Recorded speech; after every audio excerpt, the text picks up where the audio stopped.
The Heroes of Greyhawk is a game played by adults and recorded for an adult audience. Sometimes we use adult language and explore adult topics. Consider yourself warned.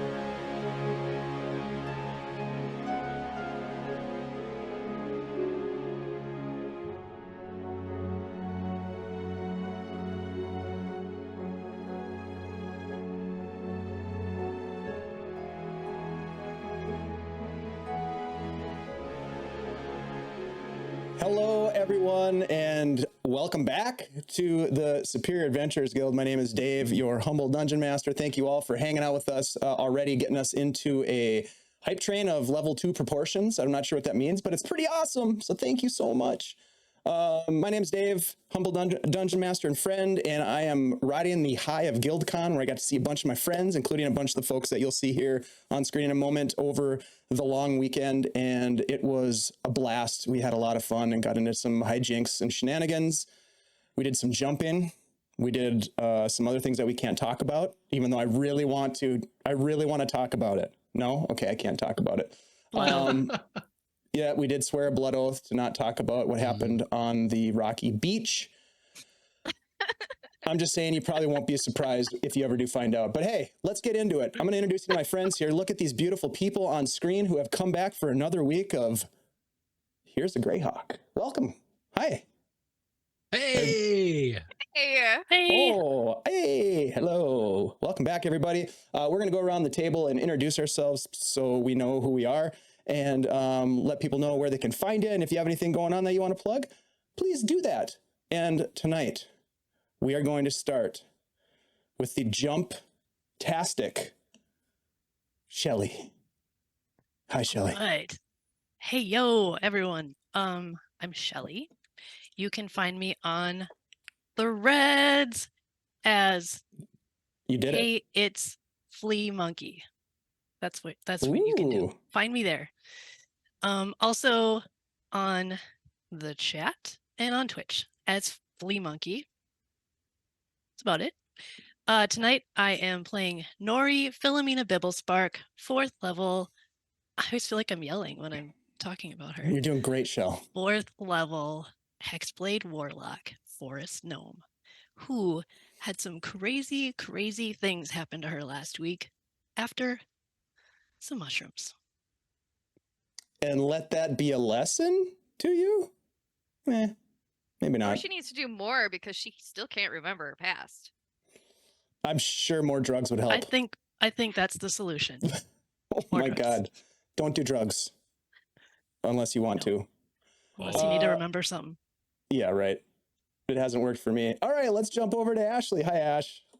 Hey everybody, I'm Ashley, Minnesota Muse, and I am Minnesota Muse on Blue Sky, Minnesota Muse 99 on Threads, and I am playing for you tonight Xanthi, the golden-skinned changeling sorcerer who is, like, not sure where she came from, used to live above a cartography shop, and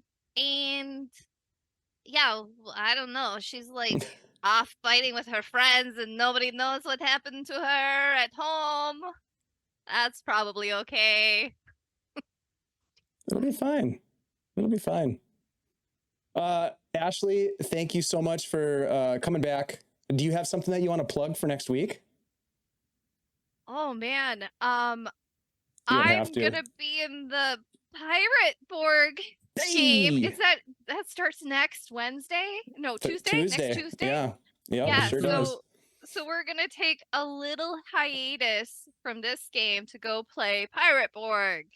And yeah, I've got some crazy characters and no guarantee that either of them will live. All of that is true, and I can't wait. Yeah. Thank you, Ashley. It's a Borg. We're joining the Borg. Speaking of the ultimate Borg, let's jump over to Bleak Season. Hello there. I am not a robot. Sure. I always pass my captcha. That's what all the robots say. Pass my captcha. Hey, yes, I'm Bleak Season. You can find me at the Bleak Season on Twitter, and you can find me in my new, brand spanking new website, bleakseasongaming.com. You can find me here on Thursday. My good buddy Andy, starting a new Lord of the Rings story arc the Headless Cross, which will finish the little trilogy we've got going on over the next few weeks. And Wednesday on my Twitch channel, I'm doing part 2 of a Penny Dreadful series that I've been doing. So that's where you can find me. It's what I'm doing. And who am I playing? Oh, yes, I'm playing Lachlan Felspar. What's my catchphrase? The most electrifying dwarf. Dwarf Barian. I'm a Dwarf Barian now. Dwarf Barian. Exciting. In all of Greyhawk. Well, at least you bury him afterwards. Sounds hot. Like Well- heat hot or dead sexy? Well, because I was Dead thinking sexy.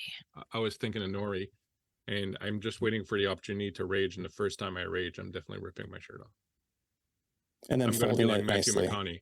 I'm I gonna think get it should hit be in a the good face. opportunity for me to take my shirt off.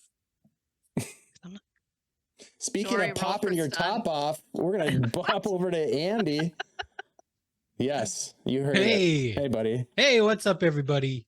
My name is Andy.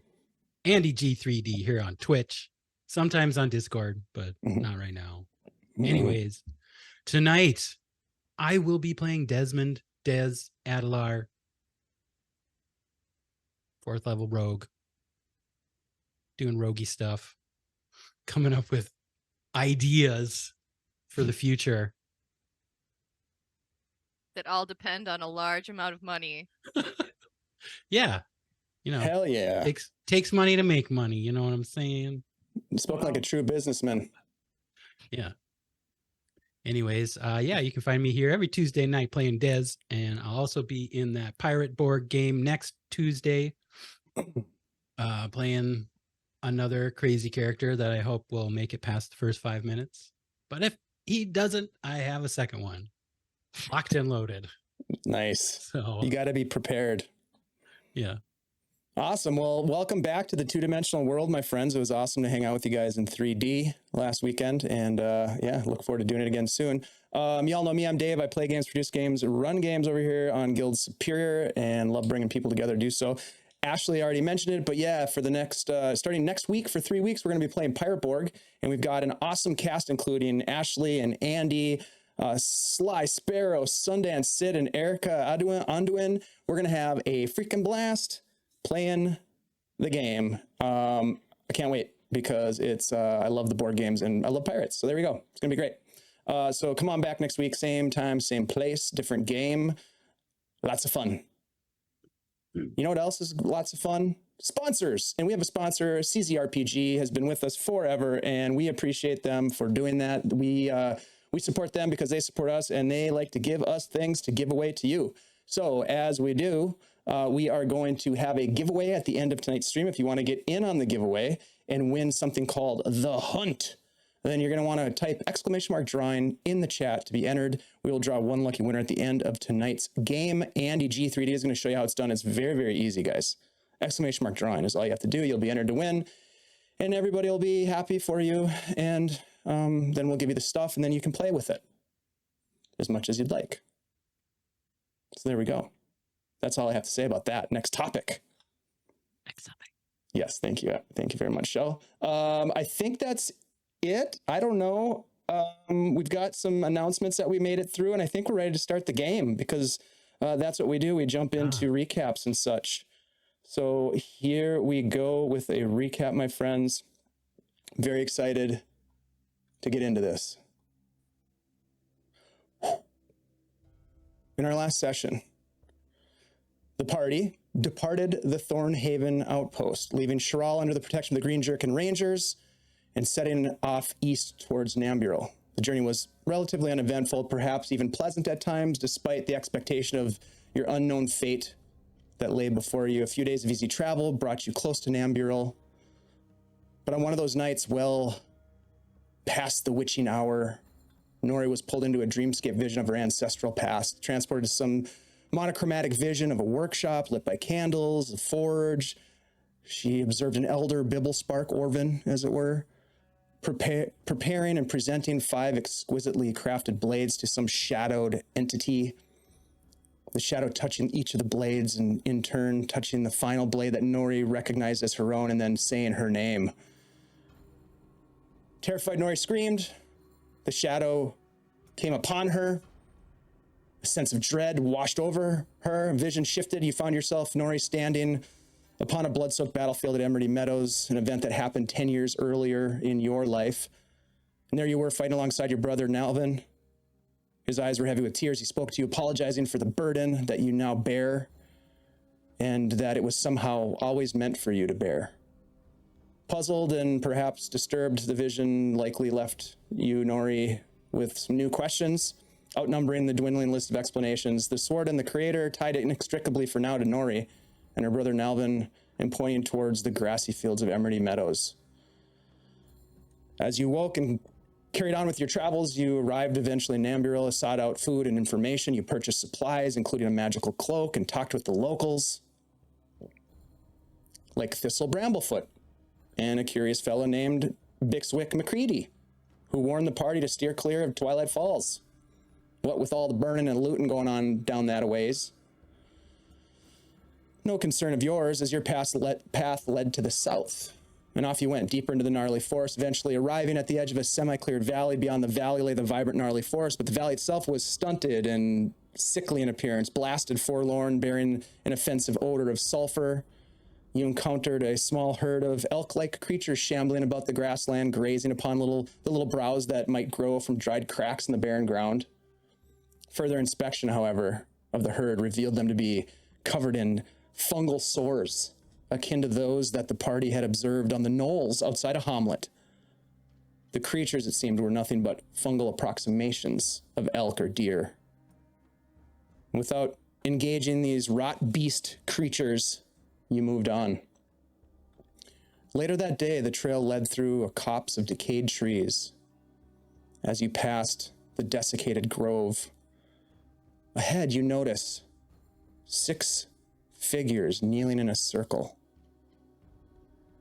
And that, my friends, is where we will pick up with today's session. You're on the trail. You're within the relative cover, as it were, of a forlorn grove of trees, all dead. Maybe some little bits of grass and shrubbery struggling to survive amidst a dry and cracked earth, maybe as if it was burned. And there's this group, 6 individuals kneeling, and they seem to be almost rhythmically gyrating a little bit as they kneel. There's motion.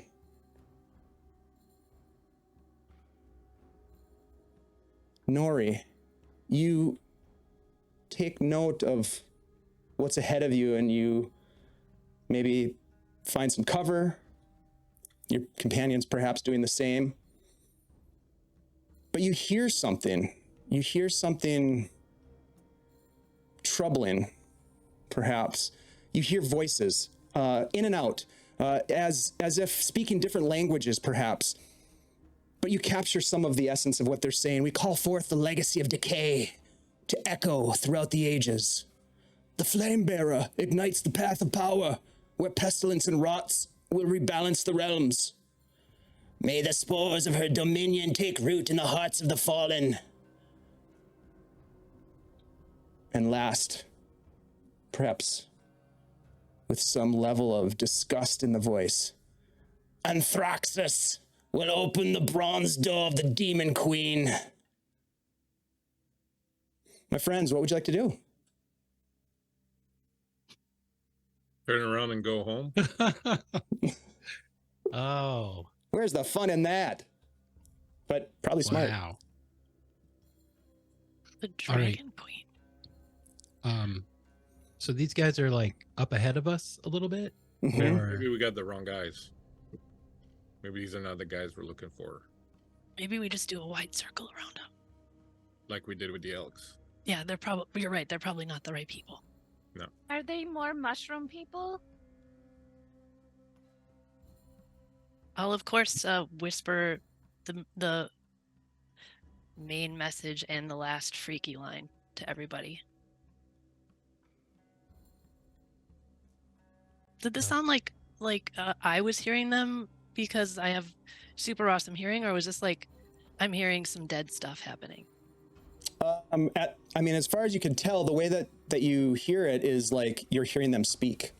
Okay. But I will say that no one else has heard any of that. But we can see them? You can all see them. You know, the last time we saw a line of people, they were all missing their heads. You know, like out on the road. Yeah. Mm-hmm. But these ones are moving a lot more. They are similar to the ones we've seen, right? Maybe we should watch them for a little bit. Everybody roll a stealth check for me, please.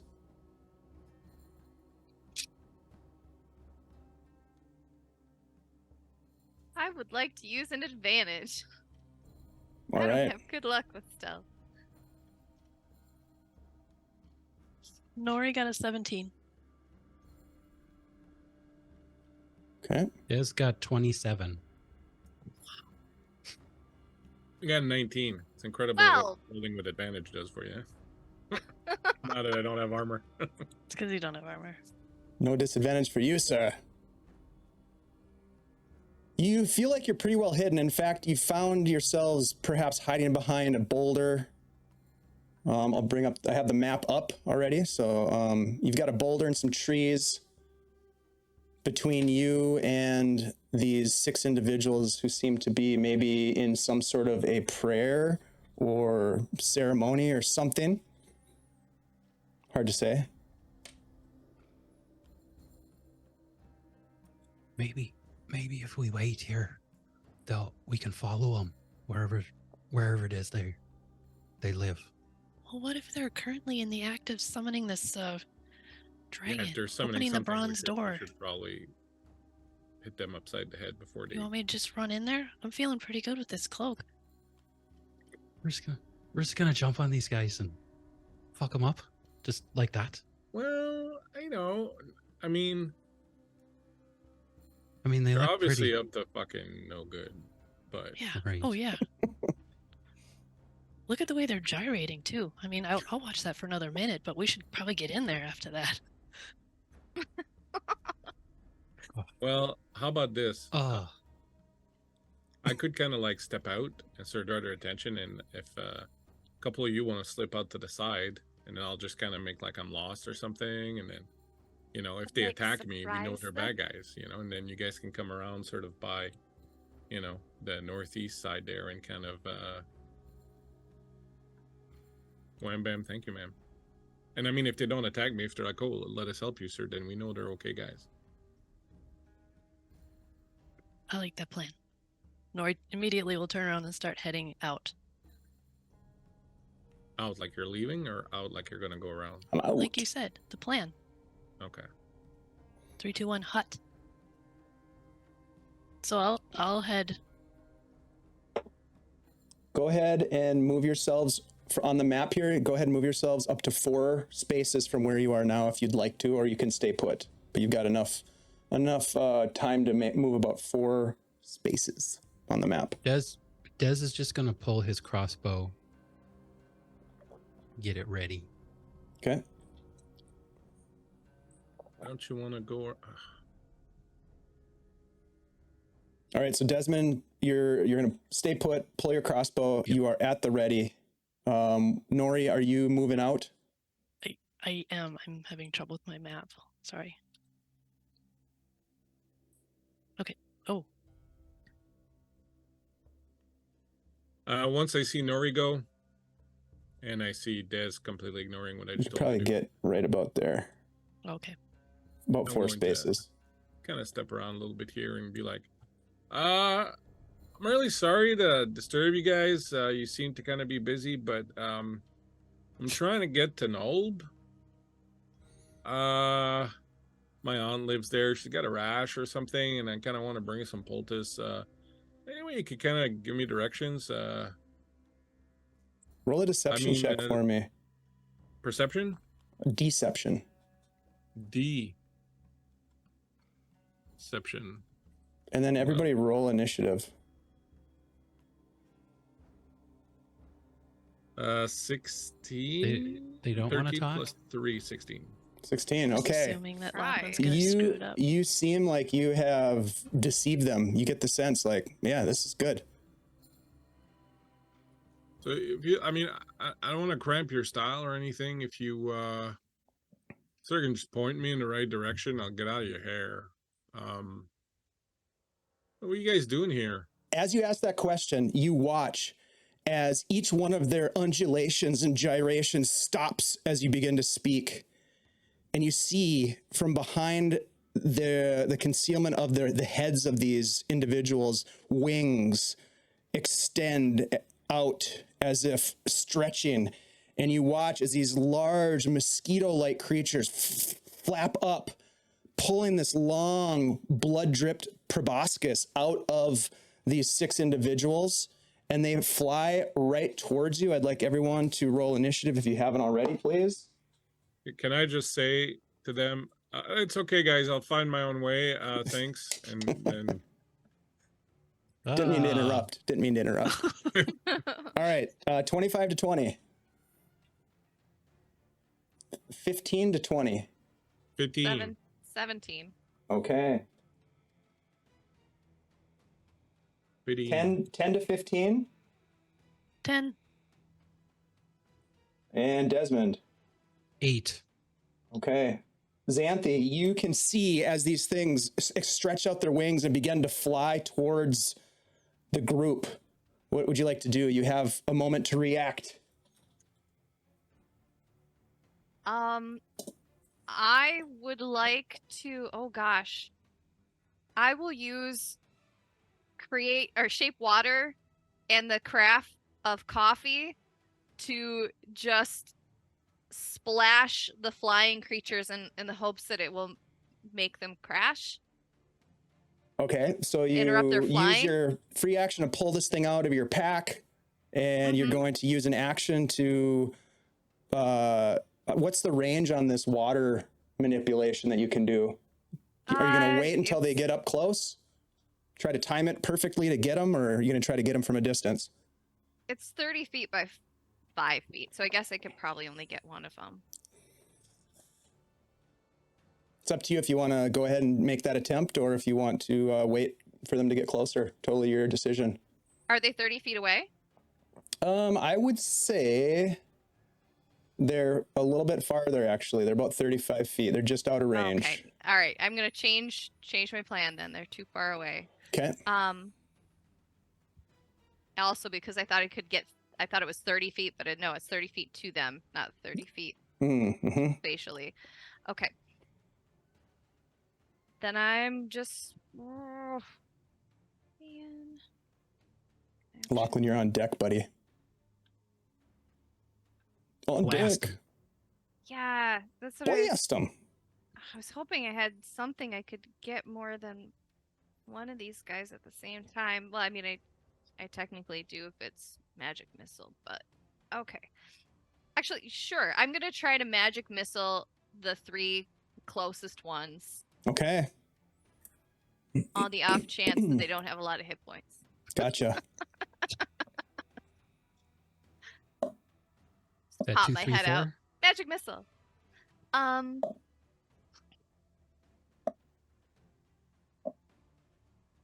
So first one's 5.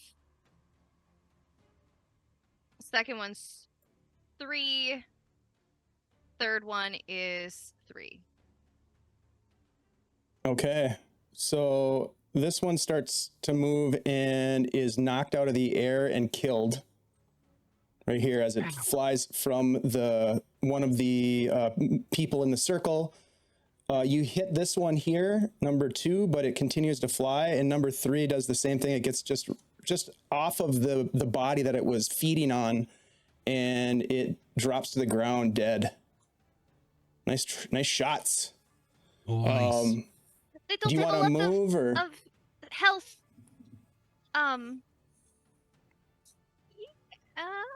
Well, let's just see. She's gonna duck down below that rock again to try to get some cover, but that's it. Okay, sounds good. Lachlan, you feel like you got these guys fooled. I got them right where I want them. Right where I want them. I'm going to cast Sacred Flame at one of the ones that Xanthia shot. Okay. The one that's kind of in number front two, here. the one that's still kind of alive. I don't remember if I roll for that or if it's a save. It's a save, I believe. Yeah, it's a Dex 13 save. Okay. Ooh, natural 20. No. Denied. Where's that emote? And there it is. I will. All right. Sorry, guys. Yeah. And then I'm just gonna kind of go and honker back behind that I can pull out. Oh of my my God. How did it go, Lachlan? Did you get to one? I think they're coming. Okay, so now it is their turn. Nori, you're going to be on deck here. They don't know the way to know. Okay. So this one here flies forward, and it's going to fly right up to Desmond and try to use a blood drain attack. I'm going to roll with advantage because I got some advantages from the chat last week.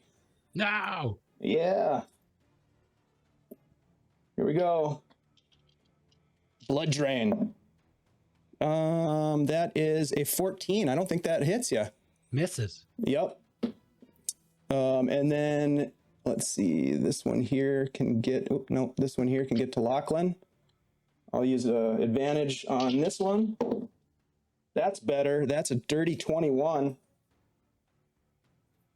And mosquitoes. That'll be total of 4 piercing damage, and it attaches to you. What? Yep, it sinks its proboscis into right kind of by your right here on your neck and your collarbone, and you can feel it pierce down inside and you can see it starting to kind of suck the blood out of you. I can't. This one is going to fly. I'm antiboscus. Antiboscus. This one cannot get quite there, nor can this one, but they get about there with their attacks. However, you also perhaps see this, Nori, from your position, that these 6 individuals who were the food get up as well, and they begin to move in your direction. Oh, hell no. They seem a bit slower. They appear to shamble their way towards you. Shamblers.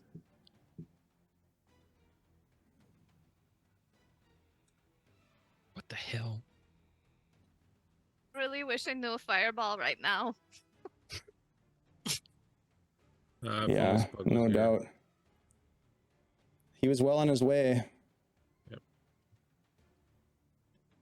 All right, so they're all going to move. And you know what? They're going to use their action to move again. So they kind of get up here. They don't get to attack you, sadly. But they're going to get right up into the mix as they shamble forward. So many shamblers. All right, that's their turn. Nori, it's your turn with Desmond on deck. All Huge right. battlefield. Oh my God. Wow. Nori's going to bonus action cast Hex on number 2, Okay. Shambler Dose, and then summon her sword and swing. Hex on number 2. I think there's a hex.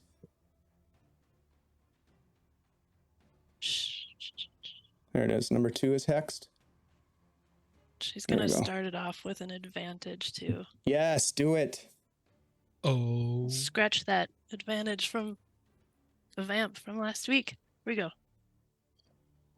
Thank you, Vamp. So I guess it's a good time to mention if folks want to donate advantage points to our players, they can do so using points or bits. 24 24 hits. and all right, so 11 damage and plus Ooh, 1 nice. necrotic. I don't know how that's going to go with this guy, but he gets that too. So it was the total 12. 12. Okay, Can we just add it together and tell you that? that's fine. Okay, I like you telling me what the differences are, but yeah, Okay. that's good. Yep. that's my turn. Thank you. And then on to Desmond. Oh boy. All right. So this thing is flying around in my face, I'm just gonna pull a sword and give it a swipe. Okay. I'm gonna make this a green flame blade attack. Nice.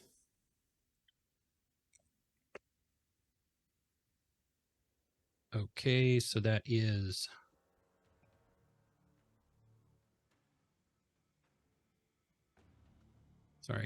sorry, looking for it. The 21 to hit. Hits. Okay.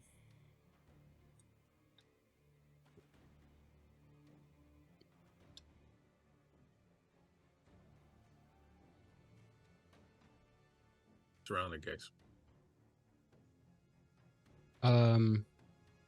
That would be 11 piercing. Oh yeah.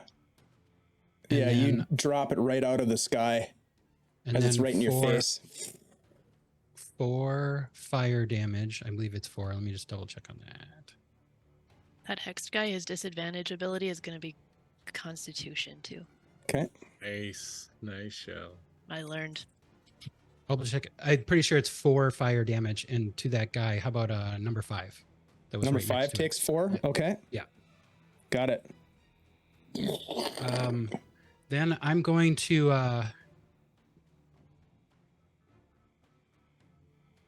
what are we looking at here?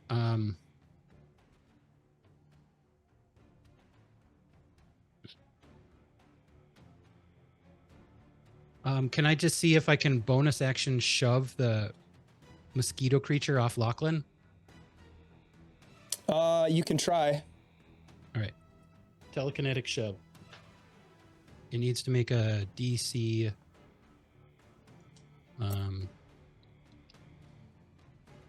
Sorry, Rusty. DC 14 strength save. Okay, I'm gonna give it advantage because it is got a proboscis embedded in your friend. And we're not talking little Minnesota mosquitoes either, which are actually quite large. That's a natural 20. No. Yeah. Nothing happens. Boop. He Yeah, probably a just lot of- makes it hurt more. Like pulls out a little bit Pushes- and then goes deeper. Pushes in a little deeper. Yeah. And at a different angle. Ah, damn it, Yes. Desmond. That brings us back to the top of the order with Xanthi. Oh man, I probably should have cast mage armor, so I'm gonna do that now. Solid move. Alright. And bonus action. Nobody else can use mage armor, right? Like, would that be helpful to anybody? I mean, I mean, I You think should have anyone. it I think anyone. first. No, I mean, like, that wouldn't help Lachlan or Des if they had mage armor cast on them, correct? Well, Des, I'm not It- wearing armor, so. yeah, you're not I'd- wearing I'd armor. Does say that help? It would work. It would give me 2 extra AC. Or whatever. I'm gonna twin spell my mage armor, because I'm right Hmm. next to you. Badass. And it doesn't say stealth. I mean, It's a willing creature. This Yeah. it qualifies. It's a single won't target touch him. willing creature. I'm willing. alright, for 8 hours, you get mage armor, and my bonus action is, of course, to use my sorcery points to do Okay. that. And So what's the- what's- Lachlan, your AC is now 13 plus your Dex mod. All right, so Does that's he your shimmer action. Yep, that's what I can do. Big time. is he sparkling? Wait till he rages and Oh, this is shimmers. gonna be magnificent. Do you want to move or use a bonus action, or was that your bonus action? You know what? She's just gonna stay here. Okay, Next to this nice rock. Lachlan, you are up. Cozy. Shimmer Dwarf. Shimma Dwarf. Hello, Raiders. Raiders. Welcome in. Great to see you. Thank you for hanging out. We appreciate it. Blue Wow. Box. Raiders, thank you very Yeah, much. thank you. I am going to. Give them a shout out. Thank you so much, you guys. Shimmer. Really appreciate it. Hello, Lee. Scottish Jeff. Hello. Baba. Hey, Renreb. Thanks for the follow. Lachlan, right. what are you gonna do, buddy? So I'm not in combat with number 3, right? He didn't get to me, He basically. didn't quite get to you. Yep. All right, and the other one's plugged on me, There, yeah, there's a Sturge like stuck on you. so I want to go there. So this guy will probably follow. Yeah, he'll be on top of you. Okay. When I get there, I want to do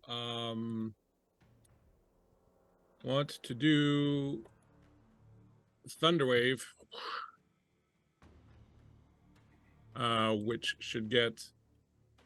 Right, it's not gonna get a wing frame, but it's gonna get number 5, and then the mosquito under him, and then the one that's whatchamacallit, and then Hexed. number 1 should be in it also. I keep trying to move my character on so I should get the whole bunch of them. So they got to do Constitution 13. 15-foot cube. All right, con saves. You start with the Sturge that's attached to you. So 15 goes up. Ooh, that's a natural 20. Damn, these dice are hot. I got hot dice tonight. That's Hot what you dice. don't want to hear from the DM. I know. All right, let's see. We'll go with the other Sturge, number 5. That is a 12. That fails. Okay.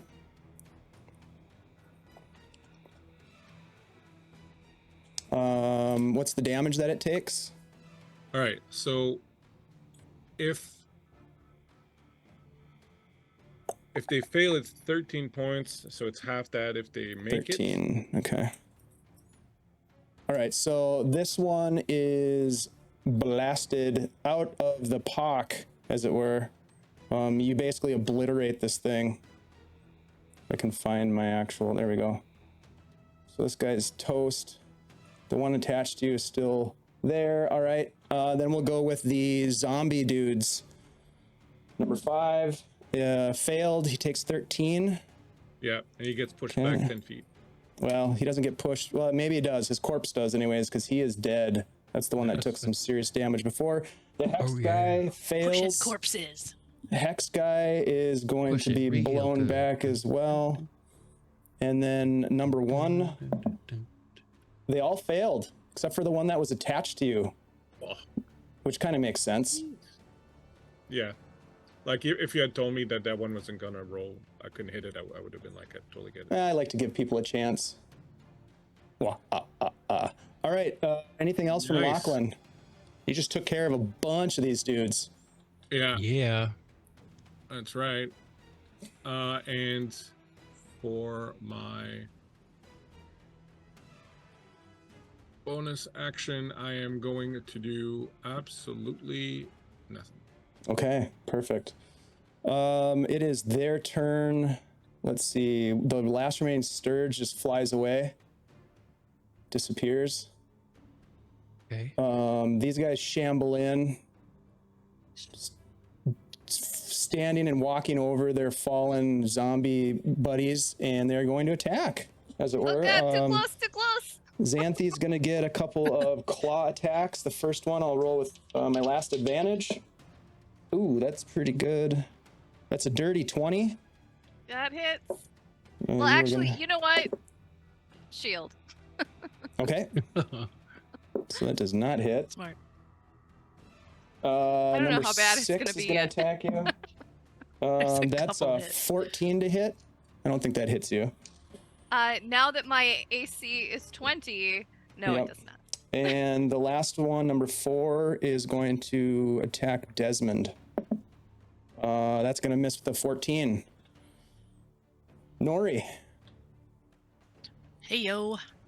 I'm gonna swing at my buddy, Hex number 2. He's dead. He died? He's Yeah. dead. Ah. Okay. Wait, Doesn't Then blow him I'm gonna run over. I see Xanthi getting surrounded. Let's see. Can I go? Yeah, my movement is 25. So can I come up kind of behind her? Yeah, 100%. Where's my move? Kind of wedge myself in there and swing. It died. Okay, so it died. Can I move my hex? I think I can right now as a bonus action. On a subsequent turn, I can move it after it dies. Okay. So number 2 died. So you can bonus action move your hex. I then can attack. bonus action move it to number 3. Okay. And then I'll And then say hit lights 'em. out, zombie.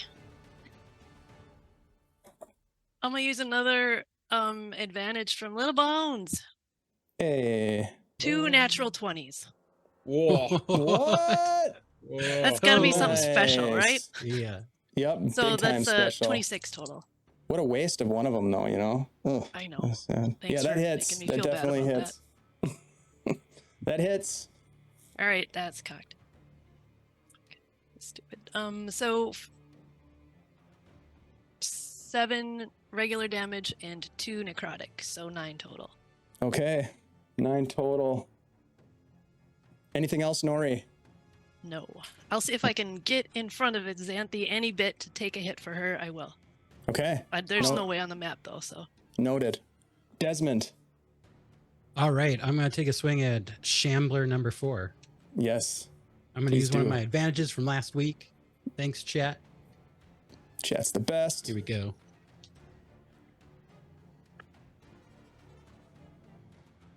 Rage. That's pretty good. 22 to hit. Oh, yeah. Yeah. That hits. And that is...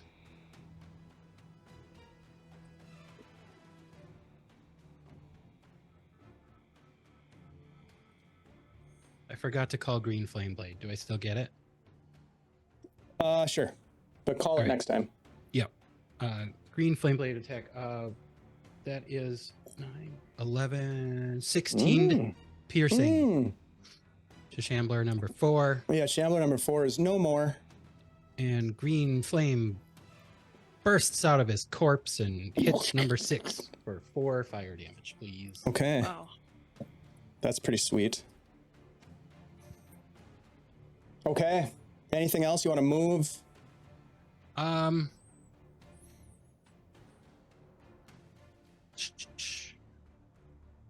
Yeah, I'll start moving. 1 kind of over here, and I'm gonna just try to give this guy a shove. Bonus action. Number 6. I'm gonna try to shove him backwards 5 feet. Okay. Ooh, that's a failure with a 10. Yeah. So he gets shoved backwards 5 feet. Number 6? Yeah. Okay. Nicely done. Back to the top of the order with Xanthi and Lachlan on deck. Okay, Xanthi is going to shocking grasp this zombie creature next to her, Okay. which will be That's a dirty cool 20 to hit. Yeah, that hits big time. Oh yeah. Big and time. then that is 3 lightning damage. Okay. Doesn't quite And- knock it down, but it lights it up and and it like shakes a little bit. And then it just looks And back at you. It can't take reactions until the start of its next turn. Perfect. Good to know. That leads us to Lachlan. I'm still probosc assisted. Yep, you've got one on you still. This guy right here. I'm going to basically grab it and try to yank it off. Okay. Give me a strength check, please. Yes, sir. You want to rage before you do that? No, I'm all right. He wants to be in 16. front of all of us the first time he does it. 16, 12 plus 4. I don't know. I would rage if I had a giant a narb. proboscis Yeah, stabbed into my you neck. grab it, Lachlan, and you grab it and just grit your teeth as you pull it farther, and you just look out of the corner of your eye. You can see this long, sort of like, I don't know, sharp proboscis get pulled out, and as it does, a gout of blood just onto the ground, and you got it held in your hands, and it's just kind of flapping around. Just kind of yell pineapple at it. Fair enough. Do you want to do anything else? Yeah, That was your just action. throw it the fuck away. You can next round. You can throw it.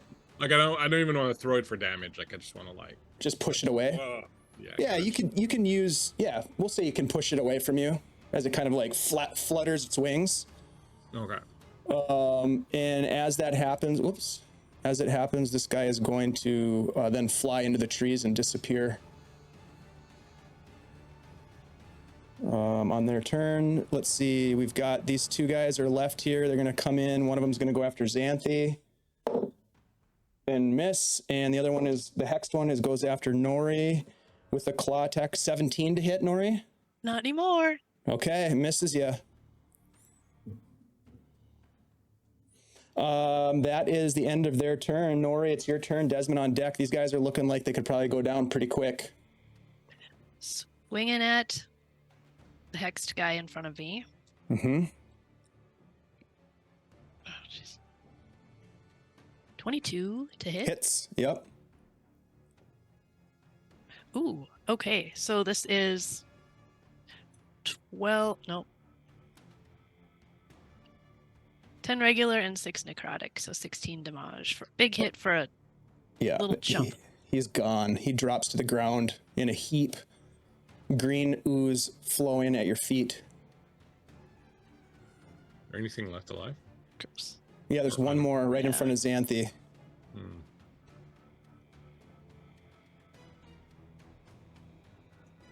Is that a picture of Scottish Jeff you're using for the token?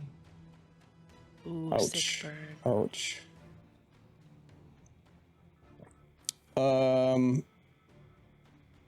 Desmond's turn, yeah? Nori, you're done? Sorry, I was Yeah, muted. sorry, I I'm said, Okay. Okay. All right. Des is gonna fly up. One. Whoa. Fly? Yeah. Just kidding. Metaphorically speaking, I hope. Metaphorically speaking. Yes. Yeah. Although you guys do have a potion of flying, don't you? We do. Use it. We haven't figured out how to use that yet. You can chase down that Sturge. Oh my god. Talk to me. What'd you get? 14 to hit? That hits? Oh, These guys are not hard to hit, thankfully. All right. I didn't call it. Dang it. I gotta get used to that. Yeah, you do. All right. Well, there's no more of them, so that's all right. But it'd be a cool effect. Where's Nori going? Wow. 17 piercing. Just looking. She's looking at 17? Yeah. Yeah, that's it. You crush this Heck. thing and it goes down. For the moment you look down, everybody roll me a perception check. You don't see any immediate targets of obvious origin.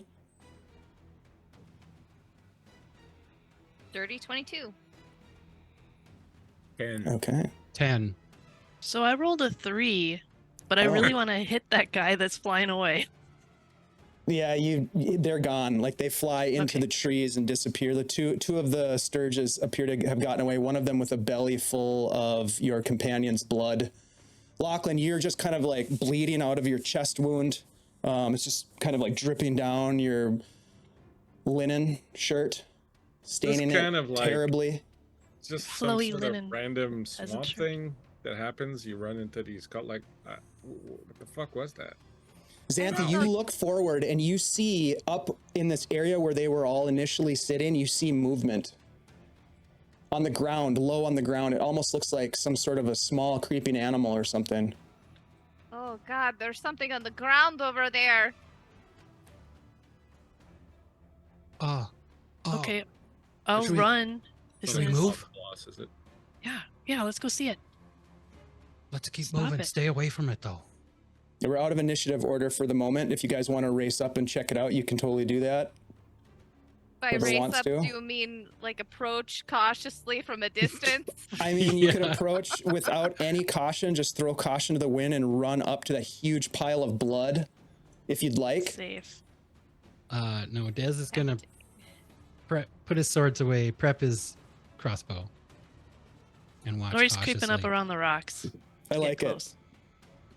So Don't Nora, get you're too close close. enough to see as you get up to the rocks. You look down to where Xanthi's pointing, saying that she saw something, and indeed you see this clawing hand pulling itself across the ground, just a severed forearm, God. and it reaches out, and you can see that it grabs some sort of a sharp black rock. Can I run for it and chop it? Sure.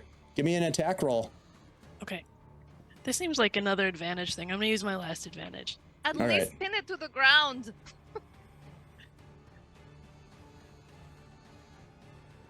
That would be 23. 23 hits. You race forward and you use your blade to come down on it, and you hack the hand in half, and it just goes limp. And you can see that what it was holding on to was some sort of obsidian blade, like a rough, flint-napped obsidian blade. Can I flick it away from the area with my sword? Yeah, the dead hand. No, the blade. Well, the blade, yeah, you can flick it off Yeah. off to the side for sure. Yeah. I'll flick it back towards Xanthi and Desmond. Is that Gromlin's wife's hand? Too soon. No, I I gave mean- that back to her. That's got to be cursed, right? That hand moved by itself. Well, something like this that one be or- handy in a fight. That hand was just holding on to that blade. I mean, should I put it in the haversack? Just The you know, hand? no, not the The hand. blade! The cursed blade, just to No. not have anyone else have it. That's No. totally cursed. You put a cursed blade in the bag, we'll wake up in the middle of the night and freaking Dez is gonna be holding it and standing up there and staring at us, and no. It's a magic bag. Like, it's not going to come out on its own. That creepy doll is still in there. Maybe you we sure? shouldn't put it in there with the doll. Yeah, because that doll Oh. will grab that sword and then Then the doll will come out Gonna with the get out. blade. Oh, Just that's combine probably a the bad cursed idea. We don't items? I want to, don't- like, arm her. It might not be a cursed blade, though. Maybe it's just a cursed area. Dez is gonna just move up and look at it. He's not gonna pick it up. Can I just get a closer look at it? It is Are there any a, markings on a it? stained black obsidian blade. Looks as though it was handmade, flint napped. There's like a leather thong wrapped around the hilt of the blade. It looks sharp as heck. Lachlan, as your friends are investigating this, you kind of turn around to take stock of the zombie creatures that you guys had just put down. You can see that each one of them bears this grotesque expression of horror across their face, as if, and their facial features never change while they were attacking, just like almost as if they were pulled like taffy, melted taffy into position, as if they were terribly frightened when they died. So, Dez, don't touch that sword. If you touch that sword, so help me God. Look, these guys here, check this out. These guys were summoning this thing, and look how terrified they are of it. So I would think that us, who were not summoning this thing, may not want to mess with it if the people that were summoning it are looking this perturbed by it. Dez, don't touch that sword. Is that what they're doing over here? We don't. All right. I mean, I don't want it. I mean, We shouldn't leave it here. Nori- Someone else will just come by and maybe it was a component to open that thing they were talking about. yeah, Nora, you said you heard voices? Yeah. Like, because I didn't hear any voices. So maybe this is again your special power where, like, you know, like the dead and gods and ghosts and things, like, Mhm. talk to you. Yeah, no, that's definitely what this is. Look, if you want, we'll bury the blade, but then we're not touching it. Yeah, that's not a bad idea. Maybe we should bury it because if we do need it, we can come back and get it. But I don't want someone just to find like a cursed blade and pick it up and think, you know, Yeah. it's safe, just like, you know, Des and me. So I'm gonna quickly go off to the side and dig a little trench, and then Des, can you do that hand thing you do and just kind of grab it without touching The it? magic hand. Sure. Wait, what if we need this? Are we going to remember where this is? Should we put it by one of these trees? Yeah, put it by the tree. Oh, then we'll be able to find it right away, right? Right. If it turns out this is the only way to kill the, you know, We don't know yet. those flame dudes, then we'll come back for it. Yeah. See, when you say things like that, I kind of feel like you're just going to manifest it into reality. You know, like when you have those thoughts, just don't speak them out loud. Well, I'm not. What are you saying? I'm like not some kind of god. that we know of. So we'll bury that and we'll put it next to a tree that we can recognize. Yeah, Des will use Mage Hand to drop it in a hole. Fair Nori enough. will Yeah, stay easily vigilant. you are able to scrape a small hole and push the blade in with your mage hand, cover it back up, taking note of its location. Nori, you don't get any sense that there are other things in the immediate vicinity that might cause you danger, but in the trees of this grove, when you can kind of see through what may have once been a thick underbrush but is now sort of dead bramble bush and stunted trees, and then larger trees above that are gray and dead, you can hear things around, not voices, but perhaps things moving in the distance through this forest, this grove. You get the sense that lingering here long would probably be a bad idea. Could I use survival to see if there are any tracks that lead away from this bloody zone here? Yes, you can. Oh, natural 20 again. So that is a Jeepers. 24. Yeah, there are tracks, quite obvious tracks, in fact, that lead south along the path that you've been following. Referring back to your map, you can see that you should shortly drop through some sort of path that drops down through a ridgeline, which you kind of get a hint of, although you're still inside this grove. But the tracks definitely lead south. It looks like these individuals, either prior to their transformation to being undead or maybe while they were undead, hard to say, but they came from that direction. And they're definitely the footprints of those undead that we just encountered. There's nothing else there.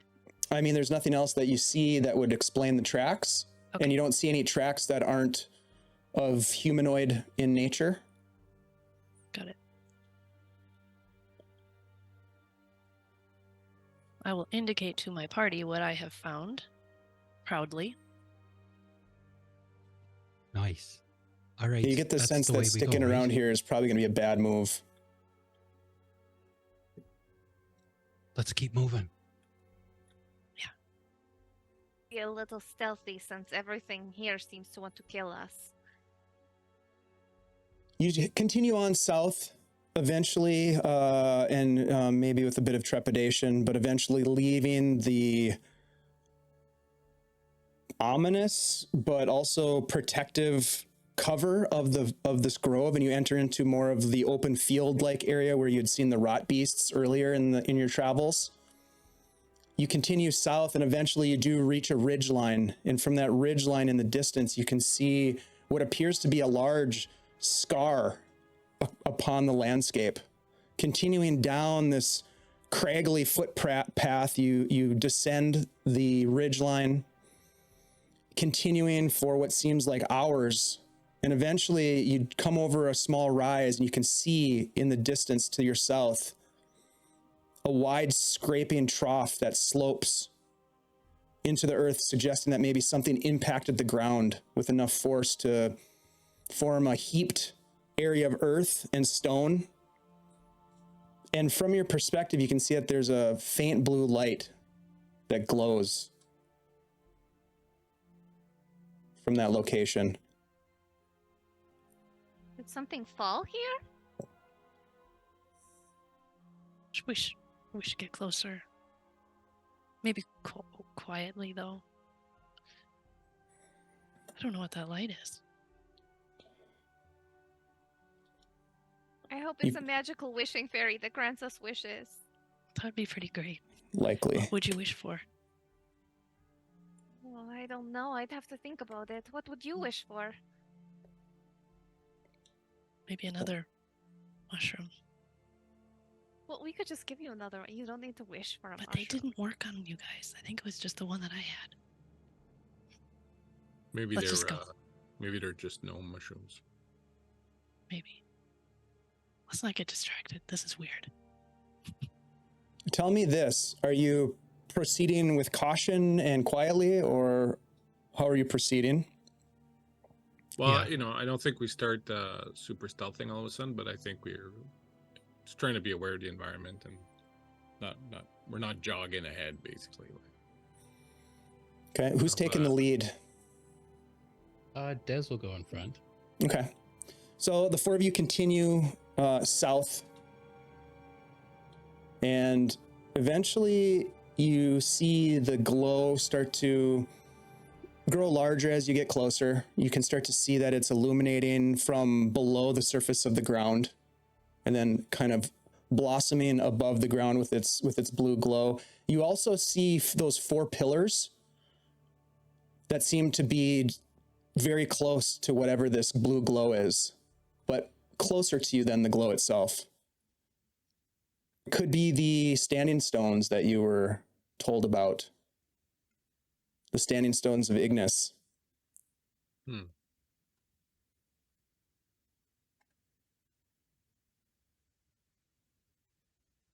Careful no time like the anyway. present. We should be careful anyway because, you Yeah. know, we heard Ignis is a jerk. Should we take a side path in? I mean, is it going to be really obvious we're just coming down this path? And is this where they're going to look for interlopers such as ourselves? We might. Is Or there a way are to we come- smart to come down this way because they never think that anyone will just walk right in? Huh? Is there a way to It's kind of go around a possible. little bit, or That Say again, logic is Blake? really What's is there the a way to question? kind of come around? Yeah, you can try Obliquely? to avoid detection as you get closer. Certainly, the stones themselves are of interest. Desmond, you're taking the lead. Why don't you give me a perception check?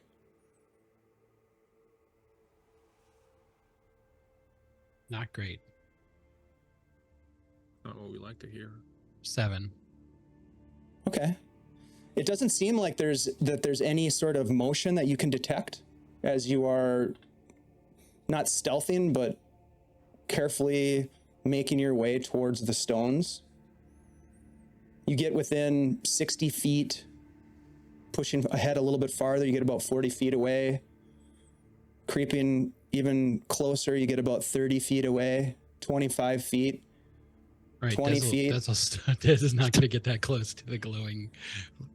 So you get thing. about 20 feet away. You're not near the glowing thing actually, but you're about right. 25 feet one of the from these stones? stones. Yeah. Okay. It's a small circle of stones. And you can't see anybody there. They look to be abandoned. The glowing feature probably another 60 feet beyond that, perhaps more.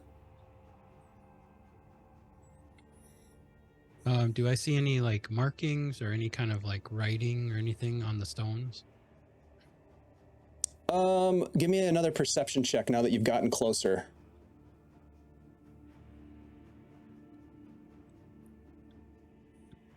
$11.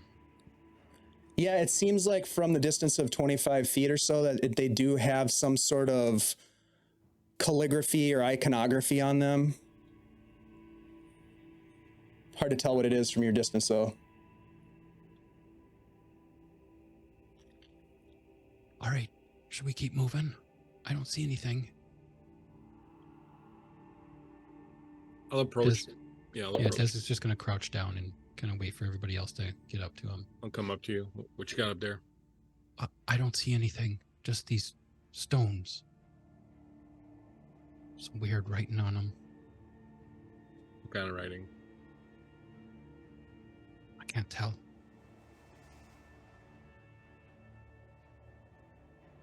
All right. Well, Do we need to get closer to see them? Guess we Writing? could I take a mean, look. Some of us know some stuff. I know a couple languages. all right. Well, I guess if you want, you can step up to them, but we'll kind of keep an eye out here. Just make sure nothing comes up behind you or anything like that. I'll go up with Xanthi if she's approaching. Yeah. Try to Des get. is going to kind of move off to the side a little bit and kind of mirror their forward movement, but just at a little bit of a distance so you can kind of cover them. Okay. Yeah, I want to get close enough to see if it's, you know, language or a rune, or like, I mean, I can read Draconic as well as Common. I've got the Elvish covered. All right. Okay. So Gnomish. Nori and Xanthi are going to sneak up to the stones to take a closer look while being overwatched by by Lachlan and Desmond, it sounds like. So as you get closer, you can see that actually there's quite a bit of information embedded in the surface of these stones. They are frescoed with paintings that appear to depict supplicants in various states of rapture. Some of them wearing like dark robes in strange costume, others completely naked, all of them with their hands raised up as if, calling upon a deity of some kind. 3 of the 4 stones have a godlike towering figure that seems to be hovering over the supplicants, these worshipers. The first is a figure adorned in a black robe with skin of a pale, sickly blue. Its body is humanoid, but it's deformed, and it's got these skeletal hands and a twisted face on it. Almost like what you saw on the undead creatures that you just recently fought. The second figure on a second stone appears as a black robed skeleton with this green ropey hair, wielding a scythe that burns with this scarlet energy. There's a third on the third stone, very horrifying. It's a figure that has the head and the legs of a goat, ram-like horns, bloated, bat-like wings, and a long spiked tail. And the fourth stone, while it has the worshipers, the supplicants, it doesn't seem to have any sort of creature on it. It's almost as if it remains unfinished.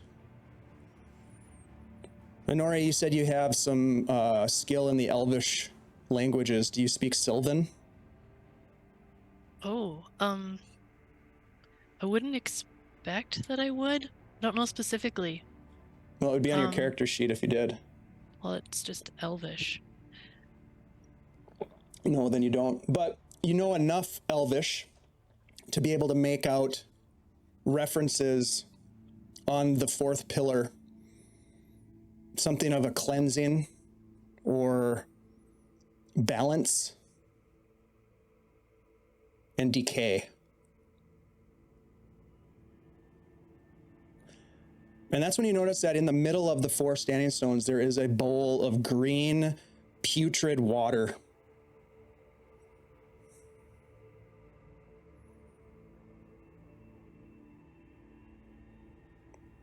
Lachlan and Desmond, give me perception checks, please.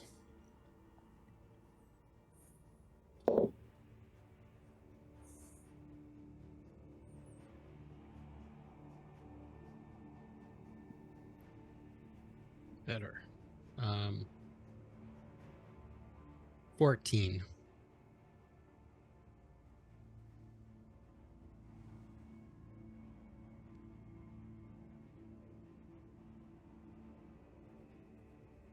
Lachlan?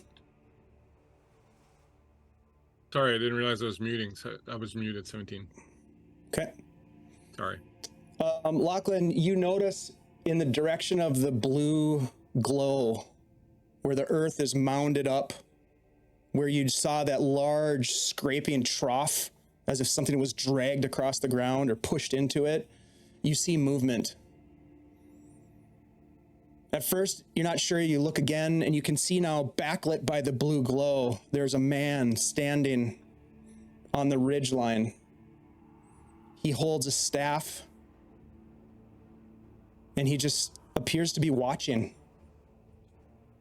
It's too far to really make out details, but you see someone nonetheless. And Desmond, as you're looking around, you finally also take note that there's somebody there that wasn't there just moments ago.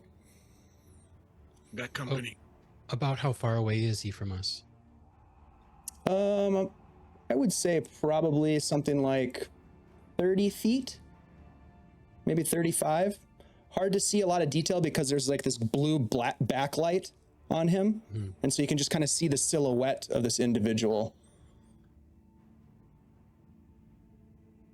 There. There's someone up there. Xanthi and Nori, That's who the he's two calling of to. you hear Desmond call out in a hushed whisper.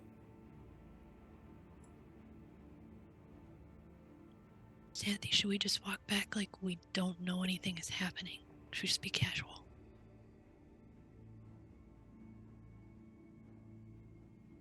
You're muted. No, let's hide. Okay. They're gonna know that we know. Do they see us? If You're we not hide, sure. they're gonna... Xanthi's gonna, like, dip around the back of one of these pillars. Lachlan and Desmond, you see a second individual join the first. This one seems to be bulkier, bigger. And you can see over a shoulder the outline of what appears to be some sort of a great axe. So They're getting bigger. from where they are and where we are, is there a way for me to kind of move around so that I interpose the standing stones between me and them, sort of thing, so that they can't, long range fireball me? Or You would have to move to do that, but you certainly can. You can either move quickly or you can move stealthily, whichever is your preference. So are you saying that I get the feeling they may not have seen me yet? No, I think you're astute enough to get the sense that they are watching you.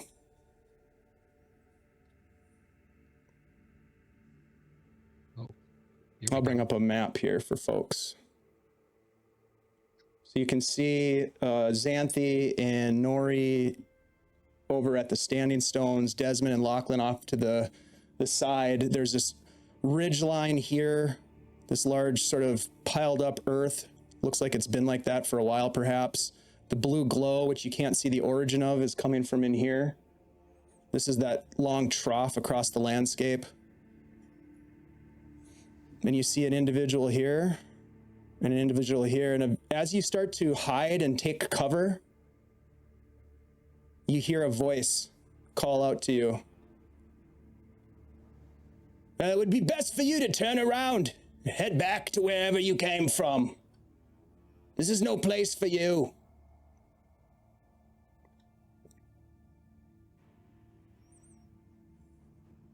There are, like, undead things and mushroom men and like flying things that suck your blood everywhere here. This Nori is will not a act. matter that concerns you. Nori will turn around and say, "Who are you?" I am the one in charge here. I am Ignis, the Flame Ward. And who are you, rude gnome? I'm Nori Bibblespark, and I brace myself. The total package. Yeah, about that, I'm just gonna start moving slowly. About that, Ignis, you said? I did. Turn yourselves around and head back to wherever you came from. We have a message for you. Well then, Okay, if I approach. speak it.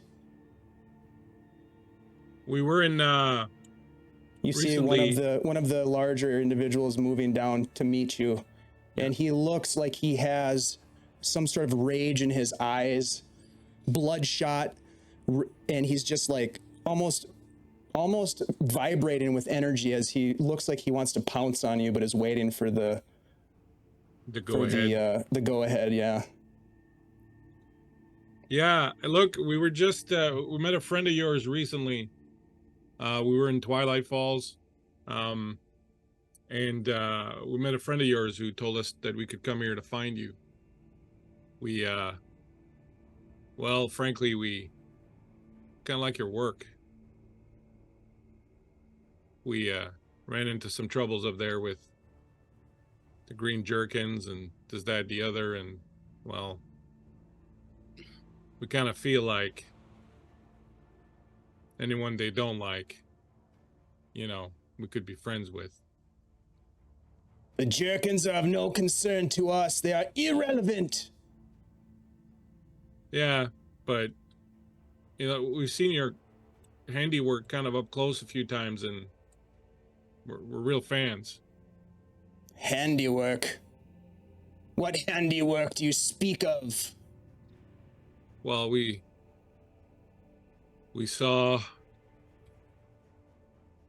the mushrooms, we saw the elks, we saw this beautiful light that is spreading, that is transforming life, that is changing things.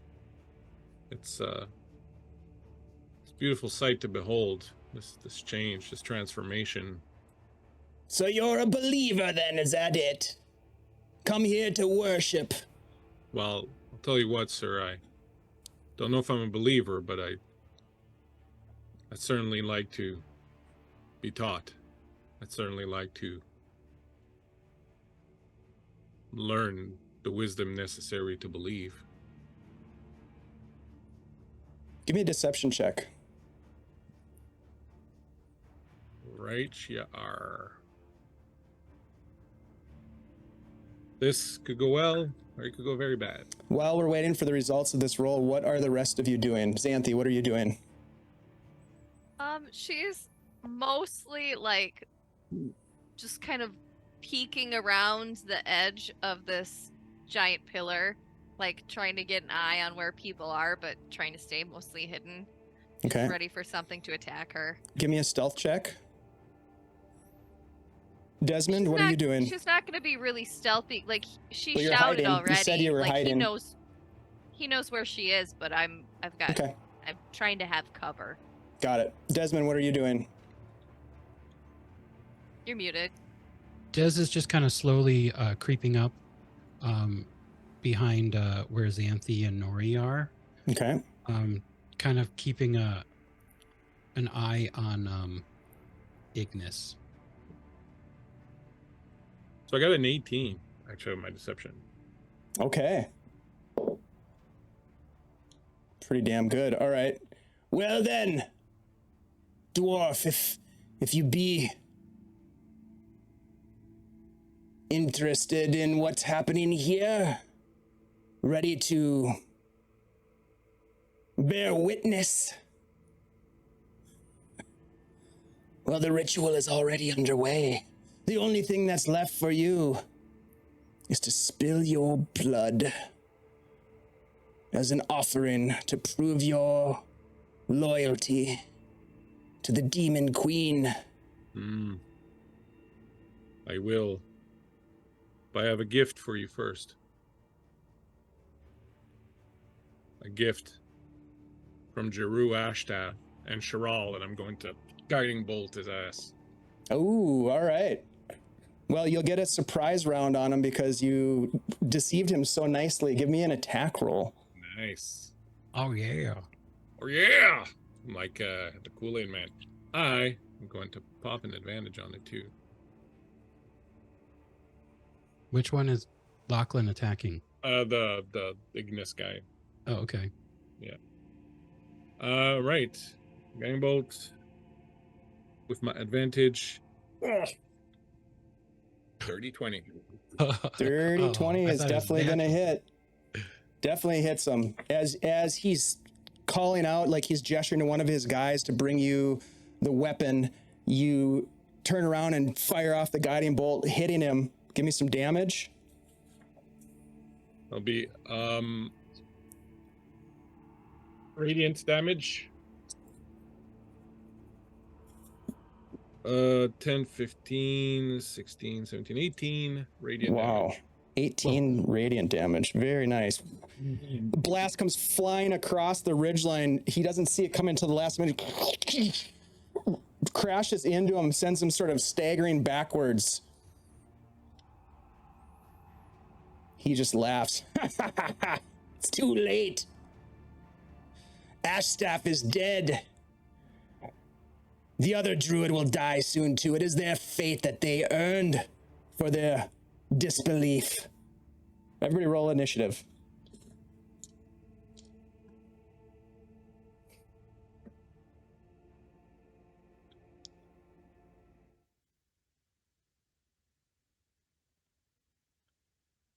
25 to 20.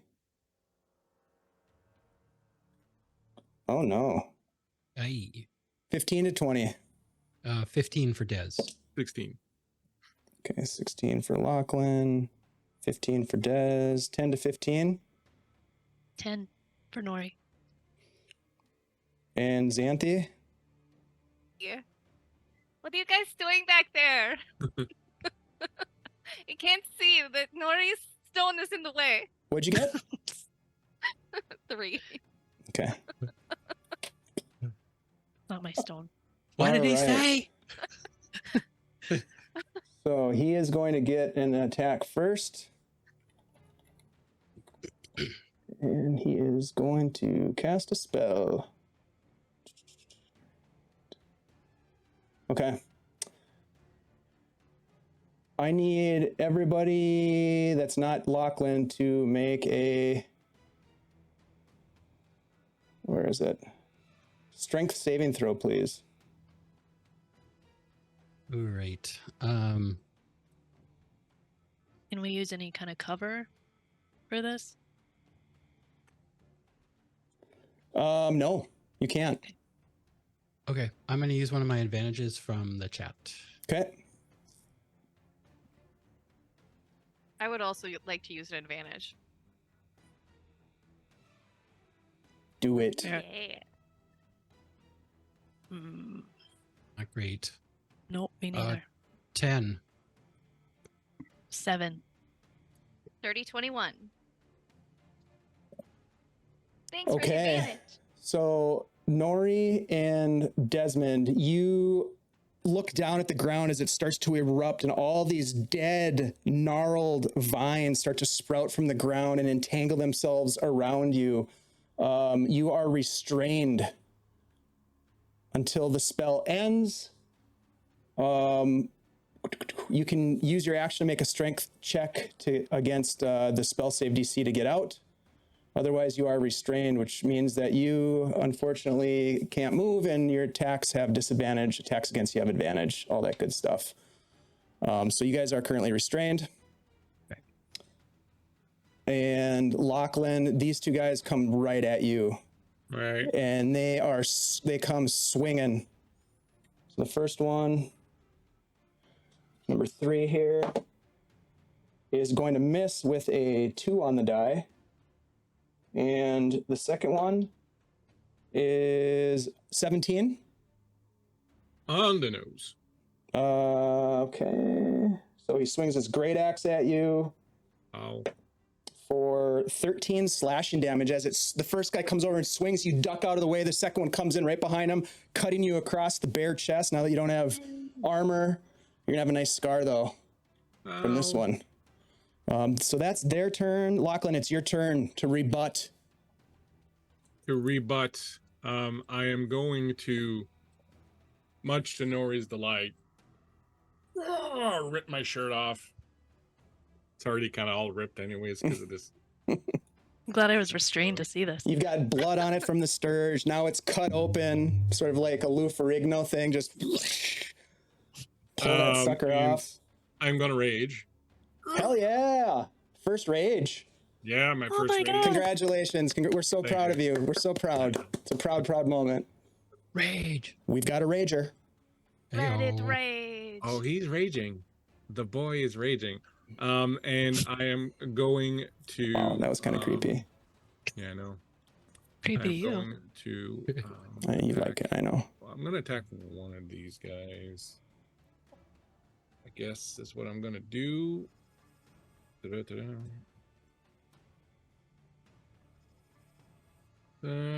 What's my +6? So 21. 21 will hit. And it will do 3 + 4, 7 + 2 for the rage, 9 points of damage. Okay. This is with your moon-touched greatsword? No, I am using hand axe. Okay. All right. Yeah, you cut him up and he just kind of laughs at you. Anything else? Do you want to move? You want to use a bonus action? You already used your bonus action. You're raging. I already All used right. my bonus action. What I do want to do, all right, is that I do want to, I'm in combat with the third one, so I can't really move away from him. So that'll be it.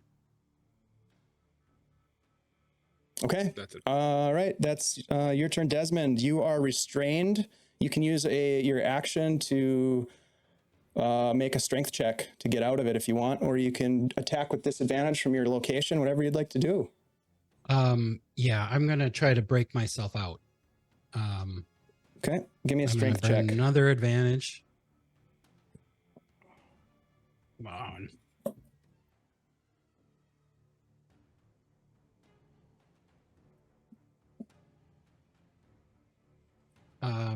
12.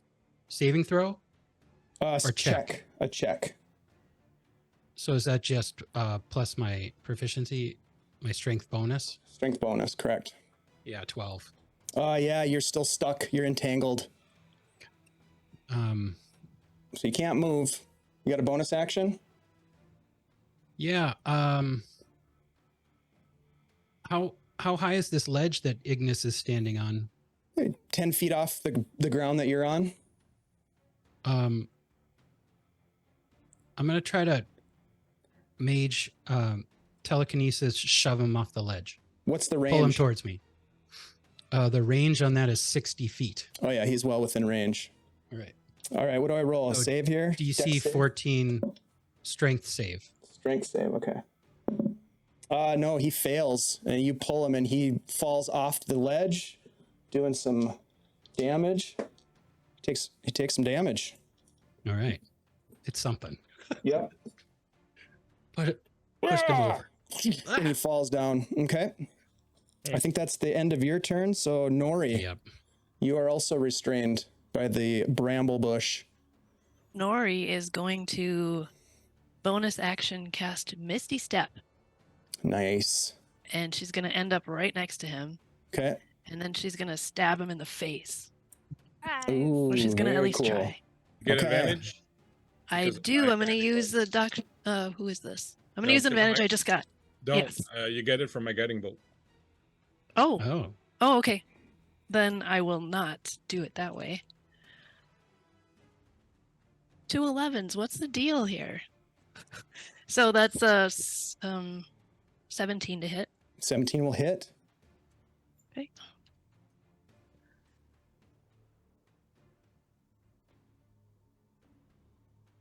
It's not a lot, but that is 7 damage.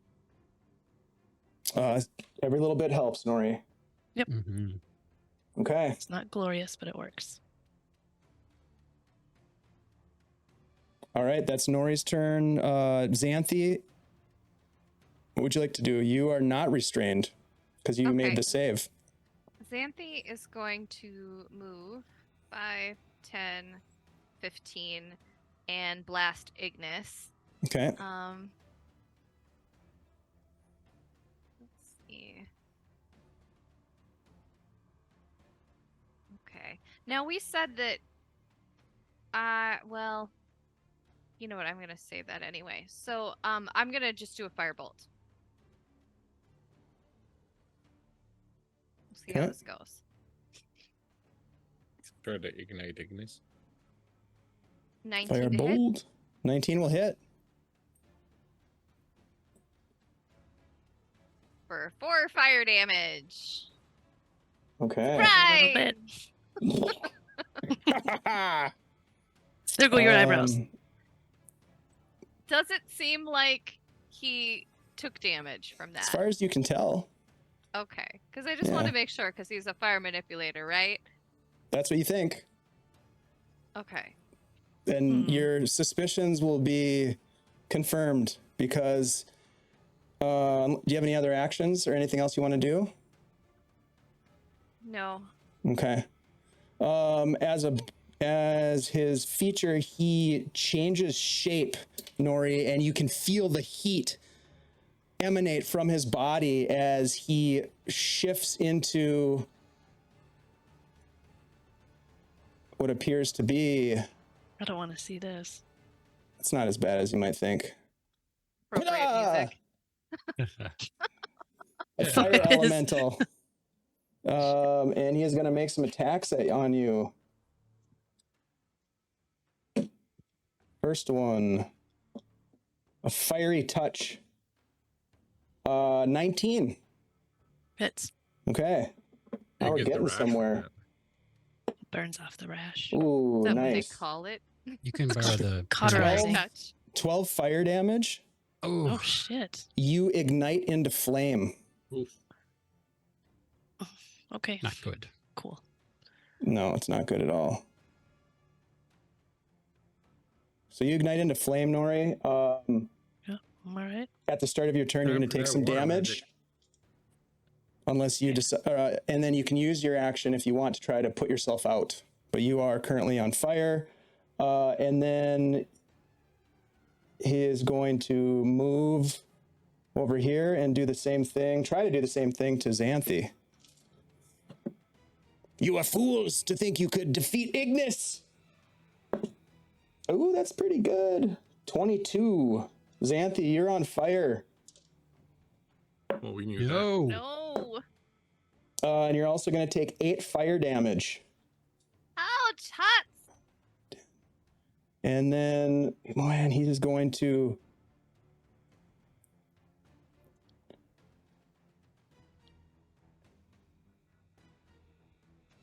fly, like basically like float through the air as a flame over to some of these other, these braziers that are burning, and they sort of like ignite much greater. Meanwhile, berserkers, you see a guy, Lachlan, climb out of the trench here, Ah, Darn it. and they're all going to try to attack you. They're ganging up on you, man. I'm in a tight spot now. Abort. If only you had a I'm on mage. fire. Oh, no. 17. Yeah. It's 7 slashing damage. I take half. Okay. Next one. That's a 19. That hits. That is 10 slashing damage. And the third one is a 19. Damn. oh my God. For 5 more slashing damage. Of course, you're having that because you're raging, which is nice. Yeah. That is their turn. Lachlan, it's your turn. Well, I'm going to actually use my reaction on one of them, the last one that hit me before it's my turn. So I'll use my on one of them, so you can go ahead and make a Dex saving throw, DC 13. Okay. Any one of them in particular? The one in the middle. Number 3 fails. All right, he is going to take Oh, my pen.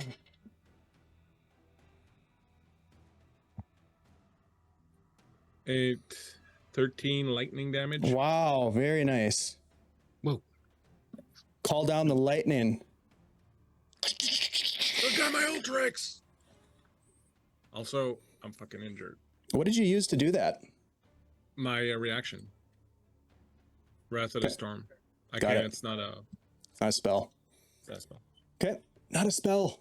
Hashtag not a spell. All right. Trust me, I double checked that before I took Barbarian. I'm sure you did. Got to "There's make no sure. way." Make sure the channel divinity still works. Yeah. Okay. It does. Do you wanna run? And then, yeah, and then on my action, that was my reaction on this thing.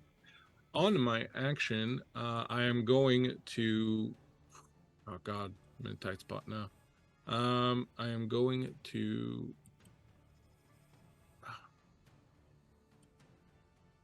It really sucks, but no. All right. Does he look? Does that look like it wounded him, or does it just look? It looks like the attack wounded him, but they don't even seem phased. Yeah. Okay. I'm actually going. They're berserkers. I'm going to use my action. Yeah, it's not good. I'm going to use my action to disengage. Smart. And I'm going to. I don't know how far I can go. 1, Your full movement. 3, 4, 5. And then I will move. 1, 2, 3, 4. So that is difficult terrain Oh, okay. So never mind then. inside that. 5, 1, 2, 3, 4. And you can see as you race over there that your friends Nori and Xanthi are on fire. Desmond is tangled in the bramble patch that erupted from the standing stones. Okay.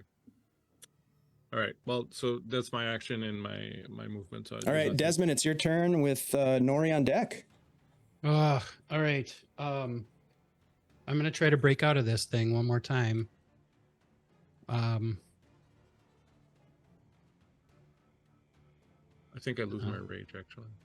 Spend my last advantage. Oh no, I took damage. I'm good. Yeah, you took damage. There we go. 18. Yes, that gets you out of the restrained condition. Okay. I'm going to, let's see.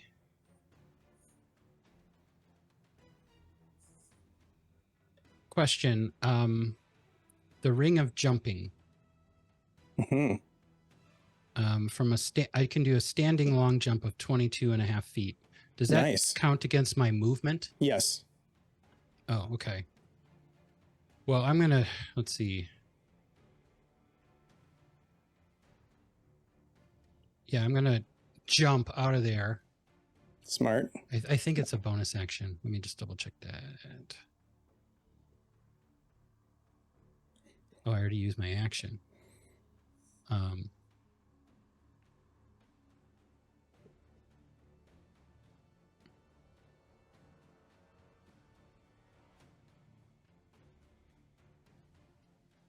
Yeah, as a bonus action, I can jump out.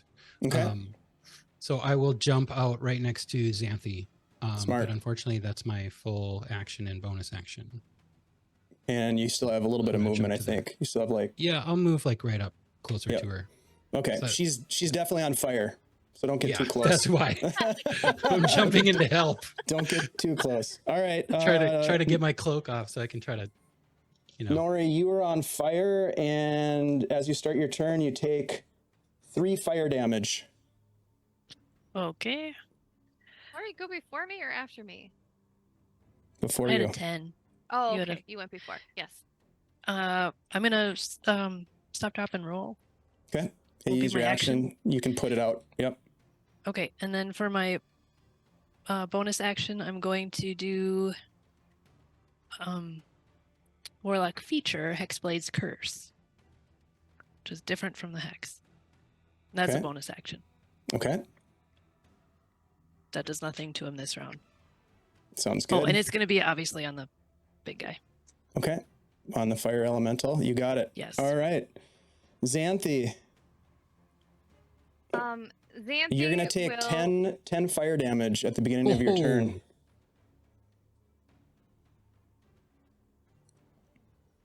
Xanthi is going to use the carafe of coffee and shape water to douse herself in coffee. Oh. And to cool it at the same time so that she's not just pouring hot coffee spill. Yeah, so she is just going to be soaked in coffee, which hopefully will give her advantage on getting lit on fire again, because now she's wet. Yeah, you can use your action to put the flames out however you would like. If it's with burning hot coffee, by all means, go for it. Okay. And then do you want to move or use a bonus action? Yeah, well, I'll move over here so we're together.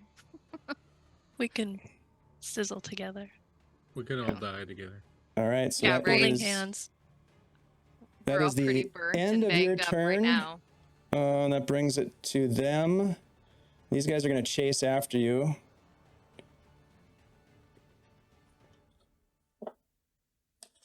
Can't quite get there.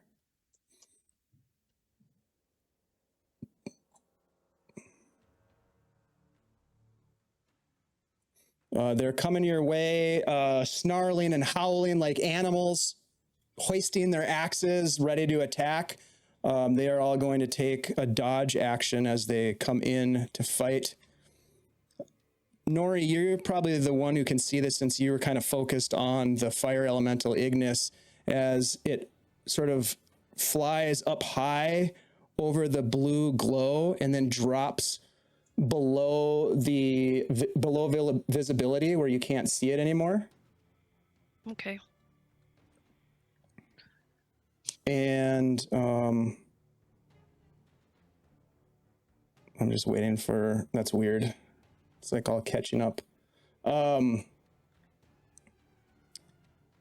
Let's see. So it disappears below in the blue light. And you just hear, despite your self-righteous actions, you're misguided. The ritual is already underway and Thraxus will rise and be freed. And you just hear laughing as it kind of like echoes and then fades away. What happens if we just bury the hole? Can we do that? Looks pretty big. It is Lachlan's turn. Did you bring a shovel? Lachlan is going to bonus action drop his rage. Flash some light at these berserkers. Maybe they'll help us fill it up. Yeah. So they can go there. And catch these three bitches in a thunderwave. Nice. We'll step over. I'll shoot the thunderwave. Go ahead and give me a con 13 save. Okay. Number 1 fails. Number 2 fails. Excuse me, number 3 fails. And they all fail. What? That's Oh, madness. nice. Yeah, I'm going to. That's no good. That's pretty awesome. Come on, 'cause guys. I'm going to. Come on, guys. You got this. Use my destructive wrath and deal maximum damage. Wow. Okay, how much is that? That's 3d8. Oh, shit. That's 24. That's 24 points of damage, bro. Yeah. A lightning damage. That's pretty substantial, I would say. It's kind of like at the end of that first Avengers movie when Thor comes down and just sort of like starts killing all the mobs with like his electric. That's like literally, except it's a dwarf with no shirt on. Yeah. So they are just blown to pieces. Oh, across the battlefield. Hell yeah.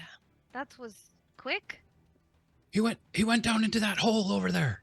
You see 2 more pop up on the ridgeline above you. See, like at the same moment that these guys are obliterated and mystified, and they drop back down below. That's right. What do we Get do? back in your hole. Should we go after him? Yeah, right? Are I people need to- still burning? No, but No. we're Xanthi crispy is bacon right now. covered in coffee, though. I can heal you guys next turn. Let's do that before we go down there. I'm hurt. Yeah, but All hold right, on. so like, look, we're out of combat.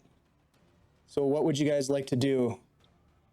Xanthi's gonna do a twin spell heal for Lachlan and Nori. Gosh, what shall I do? Can you make my eyebrows come back too? Yeah. Sweet. Is that how healing works? I think you need Yes. a hairstylist for that. Need a little gel. Non-flammable gel, please. You know what? She's just gonna cast Cure Wounds twice. Instead of a twin spell heal. Lachlan. Do you want to save that spell? I've Well, got those potions that I made. Do you want to save it? They're great potions. I know they're going to be great. Yeah, I mean, if you want to do potions, sure. Yeah, Go ahead. I'll pull out one of the potions I made and drink it. Sounds good.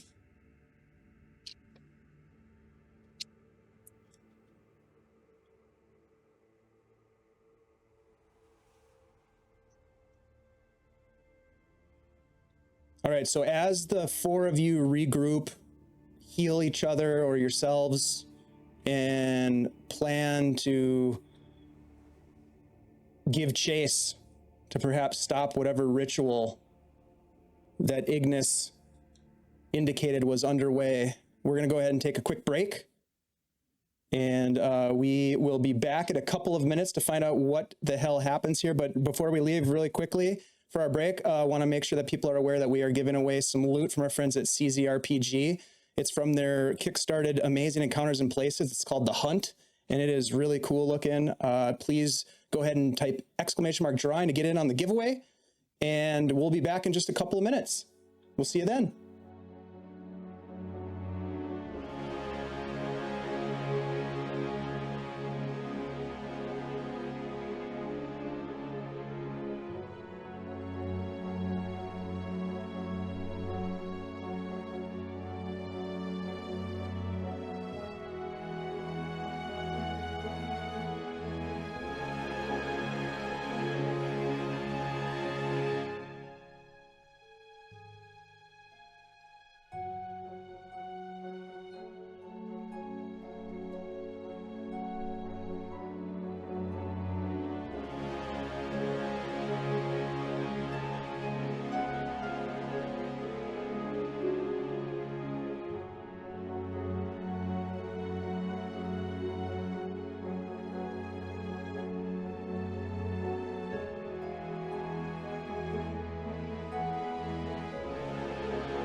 Hello, everybody. Welcome back. We're here. You're here.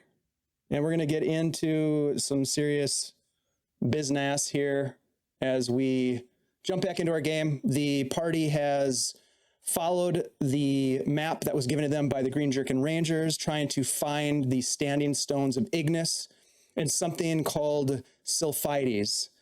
Along the way, you have encountered strange fungoid creatures, crude approximations to living beings. You've encountered fungal zombies and crawling hands and giant mosquito creatures. This place is a shit show, and it ain't good. You worked your way up to the Standing Stones, where you encountered Ignis and some thugs, some berserker thugs who attempted to kick the shit out of Lachlan. Kind of did, but then he basically blew them to pieces, which was awesome. And you watched as Ignis, who had transformed into a fire elemental, disappeared through the blue glowing portal. Now, as we come back to the action here, you stand before this portal, deciding whether you continue on, whether you try to wrap this thing up, not knowing what lies ahead at all, but guided perhaps by your righteousness, your desire to put an end to this plague that has been overwhelming the people of the gnarly forest and the surrounding areas. It all started back in Hamlet. In fact, your first encounter was in Warburg Kalich's, below his farm fields. But now you stand before this strange, glowing blue portal. You see your reflections in the surface though distorted and kind of grotesque in appearance, the barrier seems quite unreal, yet there it hangs like some strange circular pool of water, but standing up as a full-length mirror. Ignis has gone through. You just came over the edge of the ridgeline, this giant divot, and you saw the two remaining berserkers run through it and disappear into the blue, howling as they did. My friends, what would you like to do? Open a Alright. coffee shop. Are we doing this? Is that an option? Yeah, we gotta go in there. Yeah, we Well, have to save all these people. we you know- didn't come all the way here to, not go. We knew it was gonna hurt. Okay, Well, let's if we go. don't survive, at least, gave as good as we got. All right, let's go be heroes. Nice. Did That's this a- hero business a lot more painful than I thought it was going to be. I know, me too. Like, I thought it was going to be a lot more about people saying I did a good job and a lot less of almost, dying and passing out all the time. Yeah. I thought it was going to be a lot of rewards and things like that, No matter but- what happens, you guys are the best. And I jumped through. All right, let's go, guys. Let's get out of Right. here. Shit. One by one, you step into the blue light and it envelops you like waves washing over a sandy shoreline. You find yourselves pulled forward as you enter the light, almost accelerating at high velocity. It feels as though the wind buffeting you in the face, lights and strange kaleidoscopic visions flashing past you. It's almost like Nori's back on mushrooms, but you know you didn't ingest them unless someone dosed you. You head forward and you explode into this strange space, one by one, falling into each other. And you can see darkness everywhere except for this glow.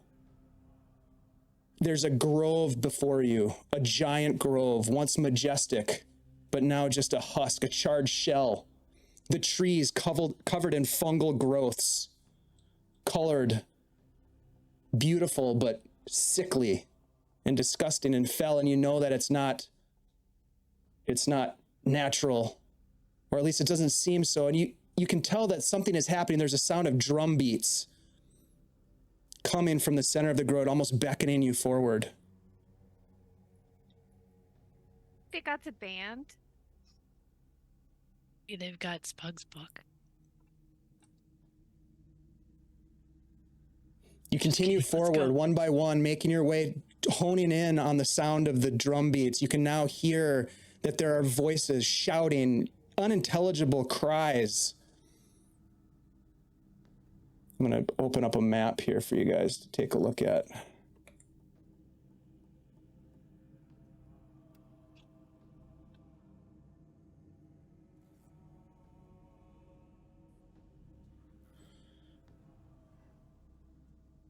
There we go. You draw close, you can see around the perimeter of this massive gnarled oak tree that there's some sort of ritual underway. You draw closer, you can see madmen, naked, ravenous, dancing about this oak tree. It's massive. It towers into the sky. At the heart of the oak, you can see that there's a glowing ember, not unlike the wound that you saw on Jeru Ashstaff and Shiral's chests after being wounded by the elemental assassin. It glows with a bright orange light. Around you, fungi of all different colors, clouds of fungal spores drifting. The air is infused with evil. You can feel it. The ritual continuing to build with intensity.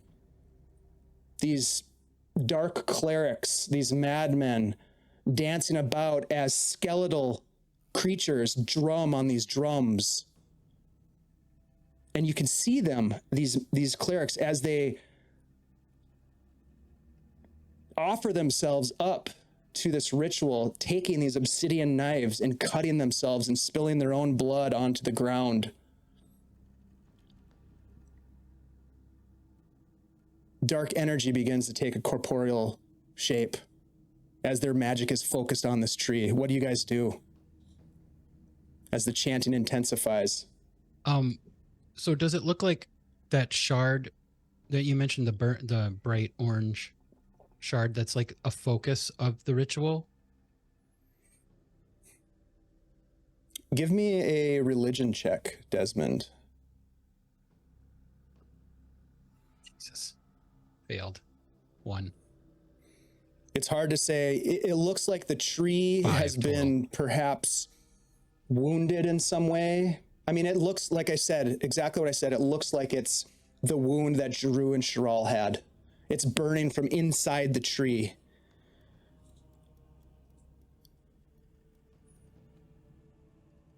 How do we stop this? Do we think that the Igneous did that to the tree too? If he dies, will the tree be better?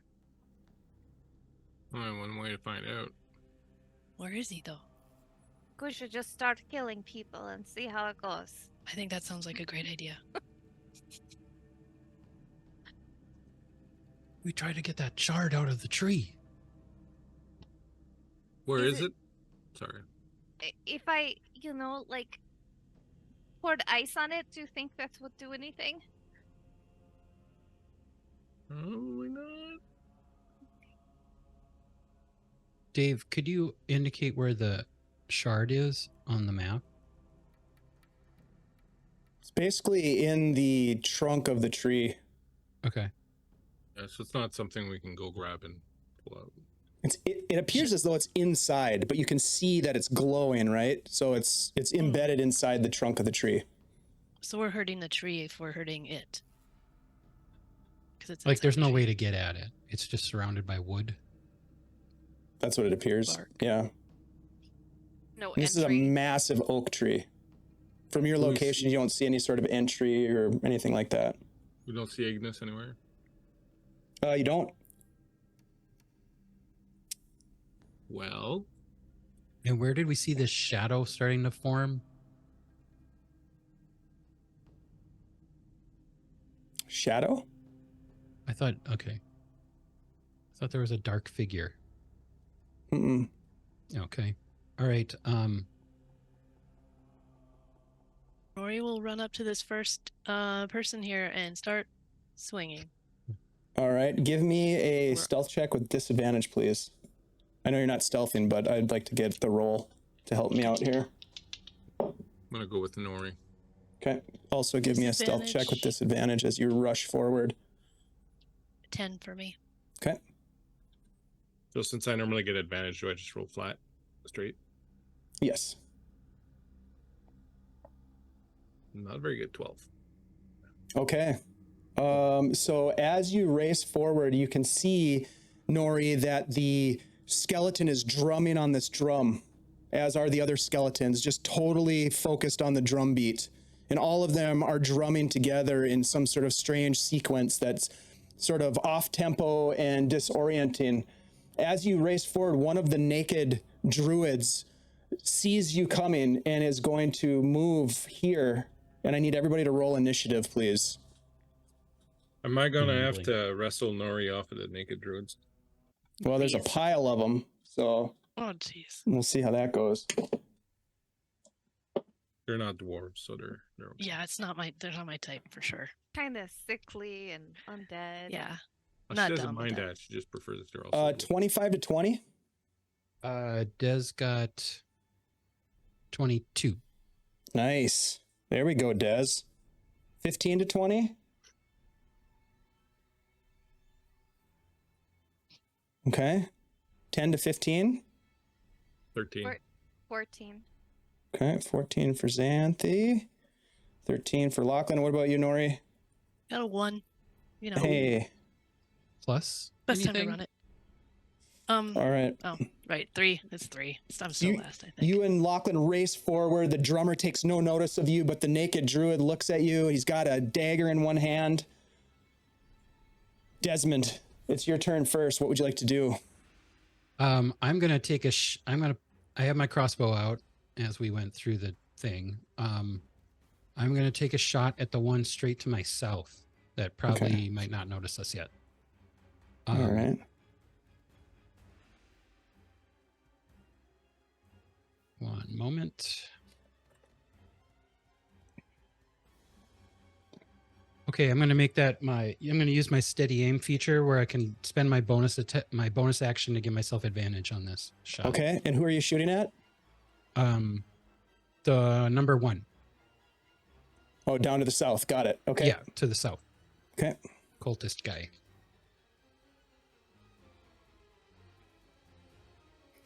They prefer naked druid.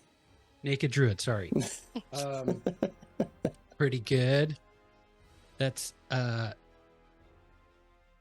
23 to hit. That definitely hits the nude guy. Things taken out of context. Thought they preferred naked druid. What did I say? Nude guy? How rude. How rude of me.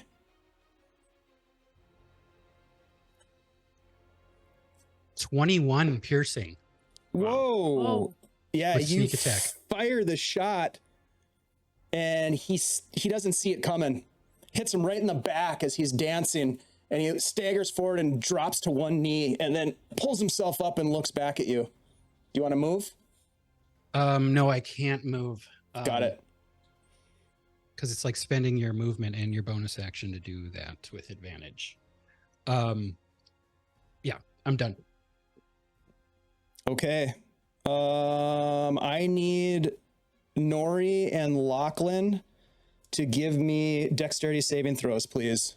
As the roots of this tree lash out and swing towards you. Dirty 20. You are able to avoid the root. 5. Oh, Nori, you don't avoid it as it comes clubbing down on top of you. For 6 bludgeoning damage. And you are knocked prone. I'm already super hurt. Okay. We're good. It's fine. All right. So let's see. Not all of these guys know that you are here yet, which is to your advantage. However,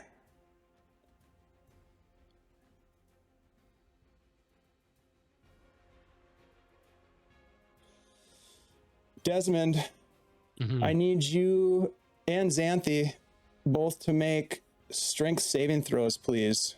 Oh, God. As they cast, oops, wrong thing. Wrong shape. They're going to cast entanglement again. Dex saves, please. No. I would like to use my advantage. Okay. Strength save, Dave? Yes, please. Okay. God damn it. Strength or dex, because you said both. Sorry, I said strength, or I meant strength. Whatever I said, I meant strength. 18. That saves. You are not restrained. Rolled a 1. Desmond, For a you are total of 3. restrained. Yep. Yep. All right. And Lachlan, I need you to give me a... Oh, sorry.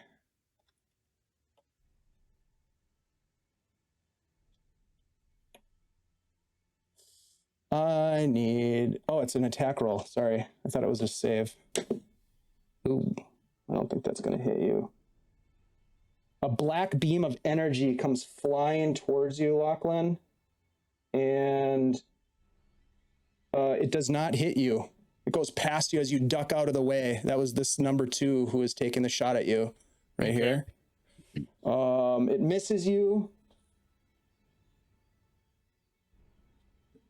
And he moves forward towards you, and you watch as he just smiles, and he's got this strange grimace on his face, sunken hollow eyes, pale skin. He's cut up where he's been, taking care of his sacrifice, and he exhales, and there's this spore cloud that fills the space around you. It's called the halo of spores.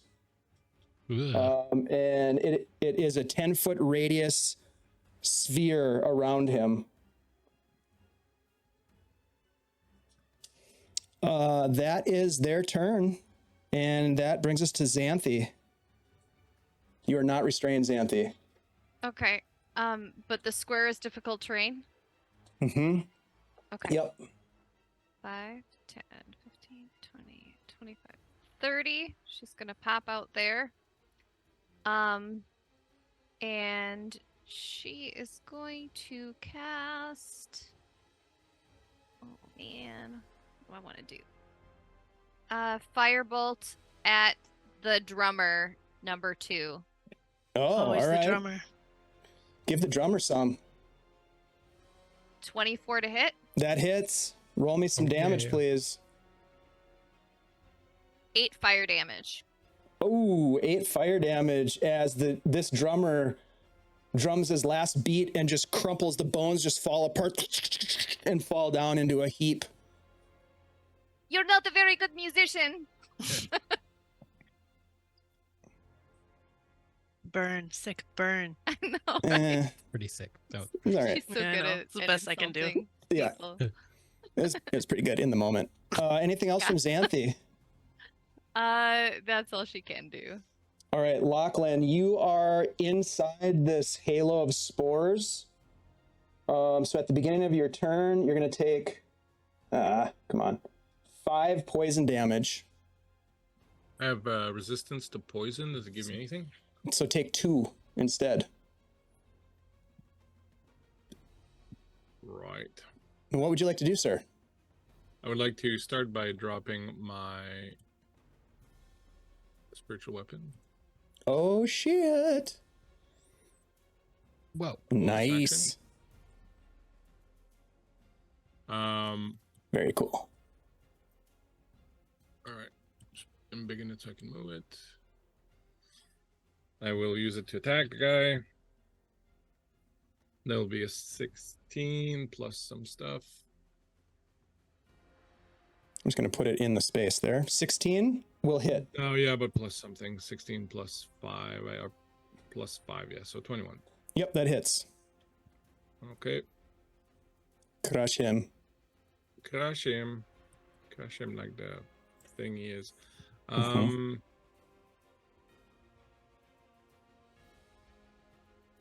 1d8 plus 3. 8 points of damage. 8 points. And that is Okay. force damage. Okay.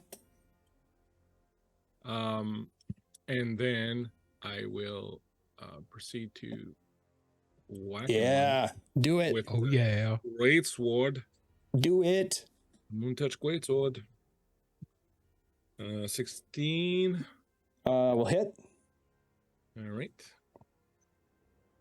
So that is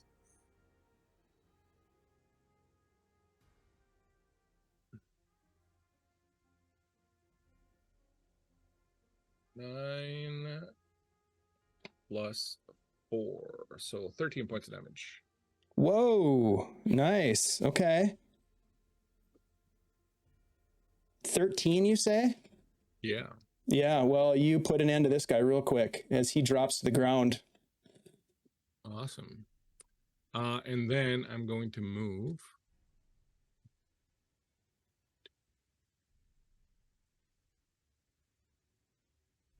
Over there. Okay. Very cool. Very cool. Good round. Nori, you are in the fungal spore cloud. So you are going to take... You're going to take 3 poison damage. Okay. And it is your turn. Oh, actually, sorry. That's gone. My bad. He's dead. So erase that. Take those 3 back. Yeah. Isn't like a death. Yep. No, it goes away. Like all the Mission or spores just anything? Okay. drop to the ground as that Dark Druid dies. Okay. See you So later, Wiley. everything's dead over here. It sure appears so. And there's just this drum there with this pile of bones next to it. I'm gonna follow Lachlan over to the next battle as kind of stealthily as I can. As far as my legs will take me. That's about it right there. All right. When you catch up to me, I'm gonna be like, I'm just gonna say like, destroy the drums. Don't worry about the drummers. Like, blow up the drums. As you say that, you hear from within the hollows of this massive dead oak, a cracking sound, and all of you hear it. You all look towards the oak, and you can see that there's this otherworldly glow that starts to creep forth through the cracks in the bark, casting sort of these rays of strange purplish green light onto the battlefield. Desmond, it is your turn. Okay. Forever stuck in brambles. And I should also draw your attention to something in the middle of the map. Yeah. A timer. Yeah, 6 drums, 6 timers. I think we gotta blow up one of those drums pretty quickly. Fireball that drum. What are you going to do, Firebolt it. Desmond? I'm going to use my action to try to break myself out. Okay. Strength, please. Check. Oh, yeah. 21. Yeah, you break free. I will jump again.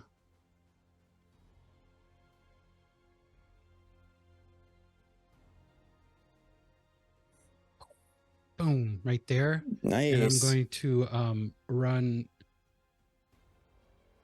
towards this drum here. Okay.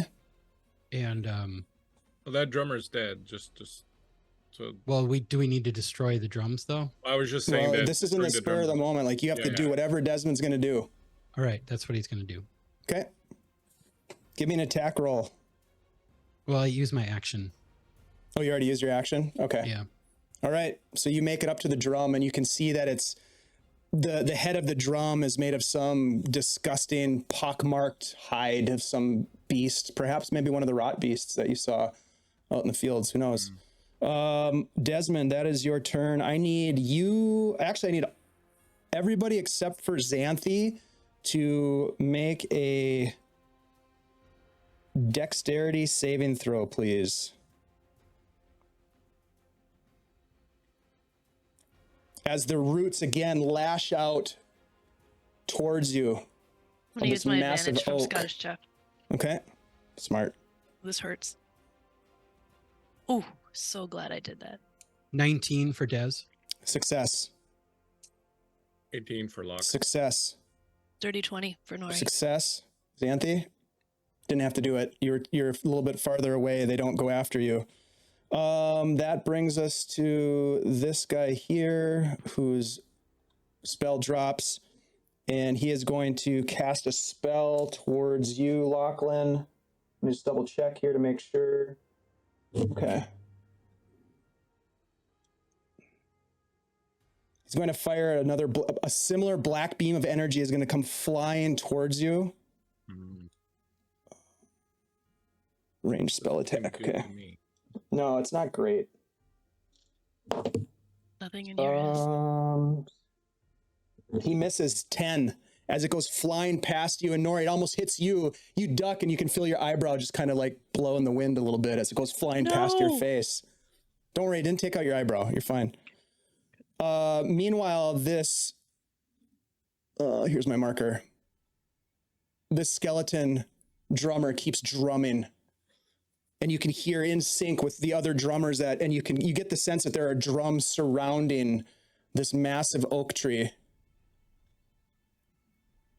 That is their turn. Xanthi, it's your turn. What would you like to do? Xanthi is going to shoot the drummer number 1 with a Okay. fire bolt. All right. Let's do it. Okay. 19. That will hit. 2 fire damage. That's all it takes as this creature just crumbles into a pile of bone and the drumming here stops. Yeah, 2 for 2. Alright. All right. Yeah, hold on a second. Yeah, she's gonna move forward. 5, 10, 15, 20. Oh, no, wait, never mind. She's gonna move forward 1. All right, Lachlan.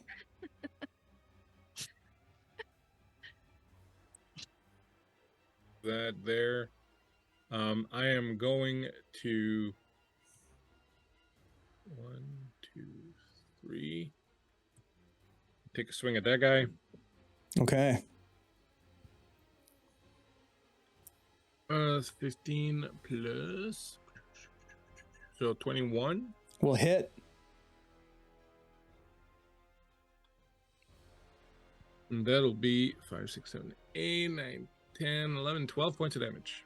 12 points of damage. Yeah, you cut him down as he drops to the ground. His obsidian dagger, like the one that you buried out in the grove, falls to the ground, and you can see it like sinks into the ground as if the ground is taking it back. Yep. Can I finish my movement? Yes. Nori, you're on your turn. What would you like to do?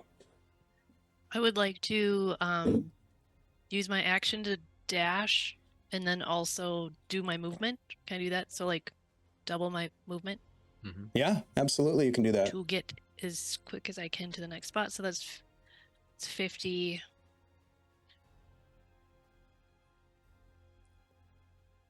All right. That's where I end up. Okay. That's it. All right. You see anybody who looks over at the tree, you can hear the cracking continue. And you look and you can see that elongated, gnarled limb extends outward from one of the cracks.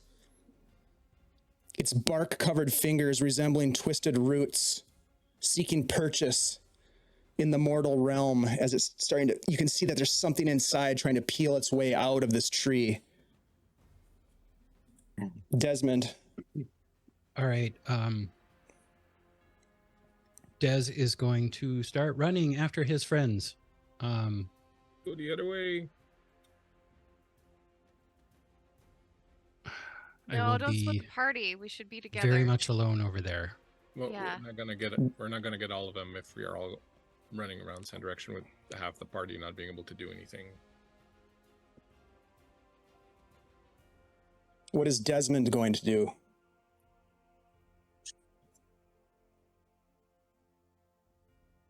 He's gonna just keep running after his friends.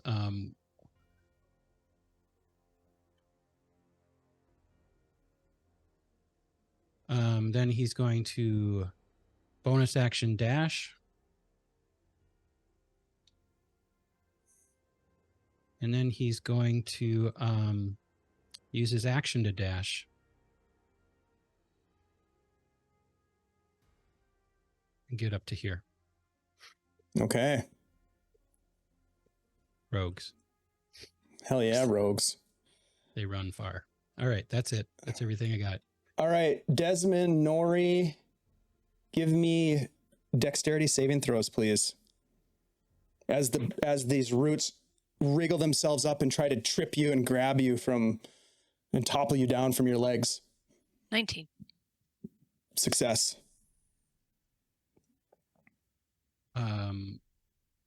26. Successful. You jump over one as it swings towards you, Desmond. And Nora, you see one out of the corner of your eye coming for you. You duck out of the way as it swings over your head.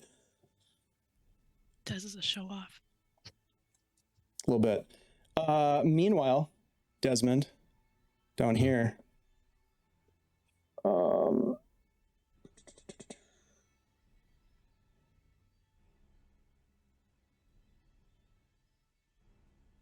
This druid steps forward and exhales, and this spore cloud engulfs you, filling the space around this crazed naked man as he wields a dagger. And he is going to cast a spell.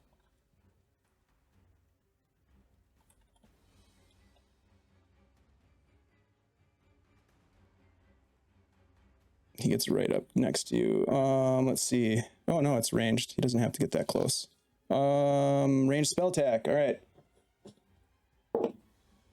Ooh, pretty good. 17? Yeah, that meets. Okay, so that is... Oof.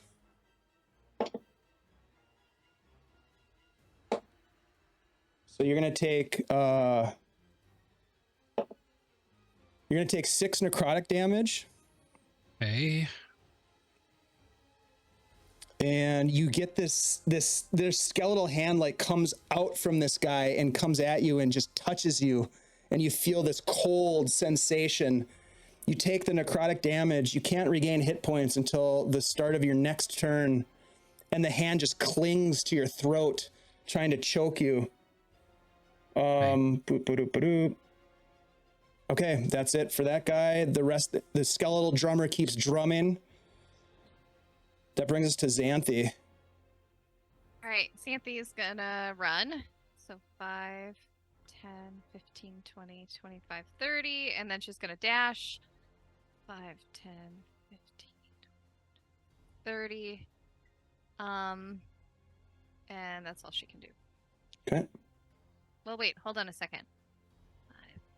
Nope, I mean, that was I used my action to dash, so never mind. All right. Lachlan. Yeah, I'm also gonna dash. I'm gonna do 1, 2, 3, 4, 5, 6, 5, and then my movement 1, 2, 3, 4, 5. 1, 2, 3. Move my thing there. Okay. And that's it. All right. Nori. Does Nori think that she could climb over an edge of the tree to get to not the one just south of us, but the one kind of almost a diagonal to the tree? If she could climb up just to get an angle so she could shoot down at it? It'll be Or does that difficult tree look- terrain. It'll be difficult terrain on the tree. You could certainly try to climb it or like scramble over the roots. But you also know that the roots they're kind of out for you. But yeah, you can use you can use the tree. They're gonna hit me no matter what or not. So Or try to, yeah. Yeah, You can use the tree. Yep. okay, I'm gonna do I'll do my movement. Let's see. 25. Pretty sure I can't see that yet. So I'll do my. When does it become? When I hit the tree, it becomes difficult I would terrain? say you're in difficult terrain right there once you start whatever you're going to Okay. do next. Okay, so half of 25. 10 or 15. Yeah, call it 10. I called it 15. Okay, there's 10. All right, that is my turn. Can I see any, no, I'm done. That's it. Okay. What you can see from where you are is you can see that there is something clawing its way out of the trunk of the tree. As I mentioned, a sort of a viney, woody looking arm has pulled itself out. Like it's trying to emerge and pull open some sort of a crack in the bark. And then you can see that Desmond is squaring off against this fungal cloud and this naked druid. That's about it from where you are. Okay. Where's the crack, by the way, in the tree that I can see? It's right in this area, right at Okay. the center of the tree. By the counter. Exactly. Okay, All right. I'm done. Very cool. The glow intensifies as you get closer, Nori. It's almost startling as the crack opens wider and more of this green and purple light reveals itself. And you can see now that not only is there an arm, but there's two arms and they're pulling it out. And you look and you can see this grotesque face behind the light just starting to emerge. A face that's etched with disease and corruption. You can almost feel the heat of its rancid breath blowing down upon you. Cool. Desmond.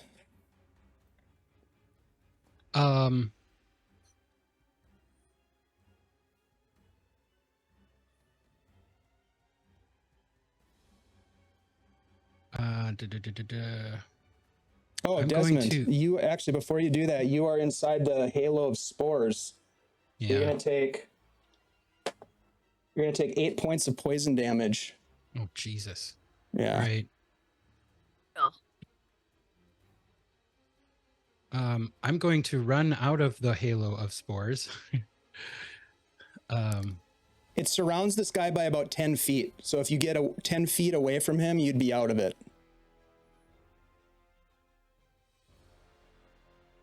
6 bonus action dash. 2, 3. And I'm gonna run up to this drummer and try to slice him with my short sword. All right. Give us an attack roll, please.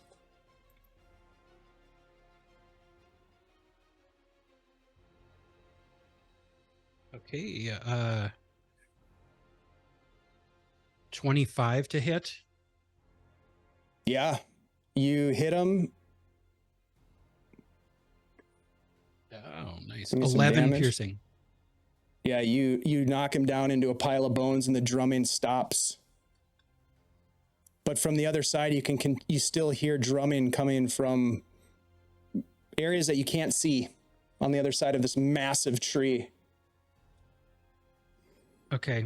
Yeah, that was all my stuff. Okay.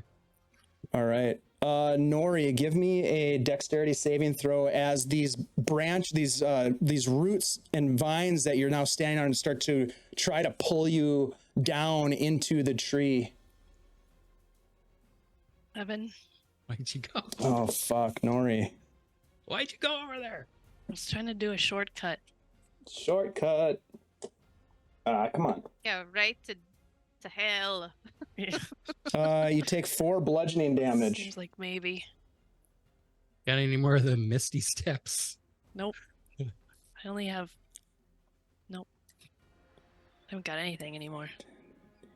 Desmond, this druid is going to come chasing after you as you run past him in his birthday suit, and he's going to try to stab you with his obsidian dagger. Get out of here. He misses because I only rolled a 6. He swings at you and you duck out of the way. Let's see. All right, that is their turn. Xanthi with Lachlan on deck. All right, Xanthi is going to go 5, 10, 15, 20, 25, 30. And she is going to shoot this cultist number 6 with a firebolt. Okay. 14. 14 will hit. Okay. For 6 fire damage. Okay. He lights on fire for a moment, burning his naked skin. And the spores. And it burns the spores. Yeah. That's what we want to hear. Yeah. Anything else, Xanthi? That's it. I moved and I shot. So All right, Lachlan up at the north end of the map. 1, 2, 3, 4. I'm going to do my move. 1, 2. There's got to be a way to speed up those sacred weapons. I wish. yeah, it'd be nice if they had a 60-foot movement instead of 30. I am They have going 20. to throw. They have a 20-foot 20? movement. Oh. Yeah. They're supposed to be magical. I'm going to throw Well, they my are. axe. Not And really. you get a free bonus attack with them, so they're actually Yeah. pretty good. They just move slow. They're actually pretty They're not magical. great for big maps. Movement, yeah. All right, so I'm throwing my hand axe at the drum. I got Okay. an 18. I got an 18. 18 to hit the drum. Okay. Yeah, it hits the drum. Roll some damage. 4, 5, 6, 7, 8 points of damage. Holy shit. Yeah, the drum is absolutely destroyed as you cut it. You sever it in half, but it erupts with this blue glowing light, and these flaming skulls come flying out of the drum, and they go right for you, Lachlan. They're going to make an attack on you as a reaction. It's a dirty 20. It is dirty. Big skulls. For 4 fire damage, and then they just disappear. From the drums? Exactly. Yeah, you guys didn't see any of that, Ay. but yeah. That drum is big time dead. Wow. So the drums are something. They contain something. And Anything else, Lachlan? Oh, Nope, that's it for me.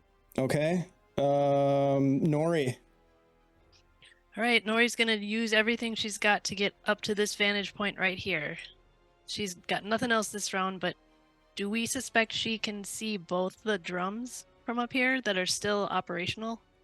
For next Roll me turn? roll a perception check. Wish I had an advantage. But I don't. Don't we all? Perception? Fuck. 8? 9? You can see one right here. Okay. There's a drum right here. There's a skeletal drummer, and there's a naked madman dancing about. Okay. It'll have to be next turn, because Okay. I did everything here. All right. At the top of the order. Nori, the cracking is louder now. The bark starts to split and fall from the tree. Branches above you are falling to the ground now as if the tree is being destroyed by something inside that wants to get out. You look up and you can see this face and this hunched monstrous form beginning to emerge. It's adorned with these ram's horns and this diseased face. Pockmarked, beast-like head, its malevolent eyes surveying the grove with malefic intent. I have a photo or an image of it up on the stream for you guys as this thing is pulling itself free. It looks as though it's God. almost ready to No. emerge. Oh. This is That brings terrible. this brings us not to look good. Desmond. All right. Des is going to disengage. Bonus action, disengage. And then move.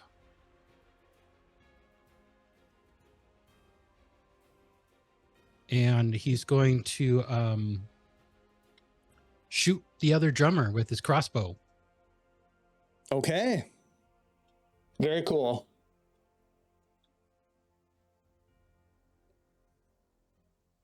Natural 20. Oh, nice. Nice. Oh shit, yeah, give me some damage. Give the drummer Oh, some. and see, it's that's 20 piercing. Yeah. The that'd be a skeletal number drummer 5. just is blown into bits, bone flying in all directions as it falls to the ground in a heap. The drumming on this drum stops. There is but one drum still drumming. You can still hear it. Anything else from Desmond? No, that was my bonus action, my movement, and my action. Yep, I'm done. Okie doke. Let's see. I need Nori, Desmond, and Lachlan to make dexterity saving throws as these roots and branches are falling and reaching out to stop you. At 18. Success. 7 again. Fuck, 18. Nori. I know. 18 for Des, too. Des is success. Nori, you take 4 bludgeoning damage as a branch smacks you. You go prone. You fall down and go prone. Do I take any damage from falling? I'll say no. You're just like, you're kind of wrapped up in the branches there. So, Okay. but you are prone, so it'll take half your movement to get back up on your next turn. Okay. Desmond, as you're running forward, you take your shot at the drummer, and this crazed dark druid races forward towards you with his spore cloud erupting out of his mouth and his nostrils, filling the space, and he's going to try to attack you with his dagger. Oh, fuck. Nope. 12 is not going to hit you. As he swings Okay. at you, you duck out of the way. But you do know what the spore means. Like, it's all around you. And then let's see, up on the north side of this stuff, Lachlan, you destroyed the drum. And as there's no more drum, the skeleton pulls up a bone bow and is going to take a shot at you with its bow. He's gonna bone me. Well, we'll see. I got to roll for it first. He wants to bone you. I don't think that's going to work. I think he got blocked. He misses with a 10 as the shot goes wide. He shoots a radius at you and it goes wide. You got distracted by my nipples.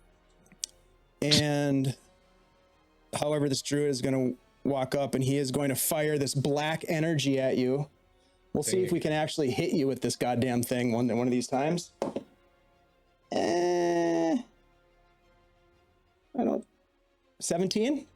Yeah. Oh. Yeah. All right.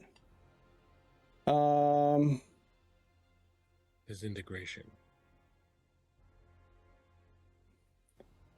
Break your elbow. So you have been hit by a ray of enfeeblement.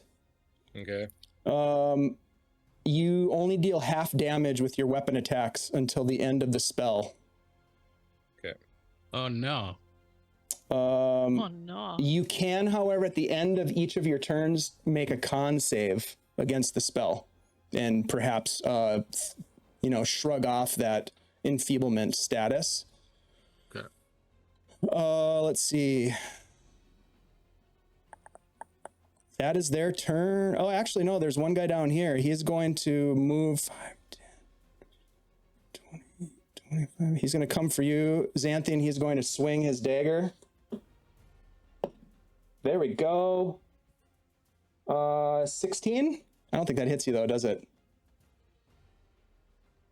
You're muted. Or you're muted. No, I'm not. I'm just when I talk quiet, it doesn't even pick it up. Okay. So if it meets, it beats. Okay, so you get there we hit. go. You take 3 piercing damage from the blade, but indeed it is got some extra juice on it. You take an additional 6 poison damage. Oh. That's not good. As it cuts right into your forearm, as you're sort of like put your hands up to block, it cuts right through, and you can see the black necrotic poison start to infect your arm. That is their turn. Xanthi, it is your turn. How would you like to react?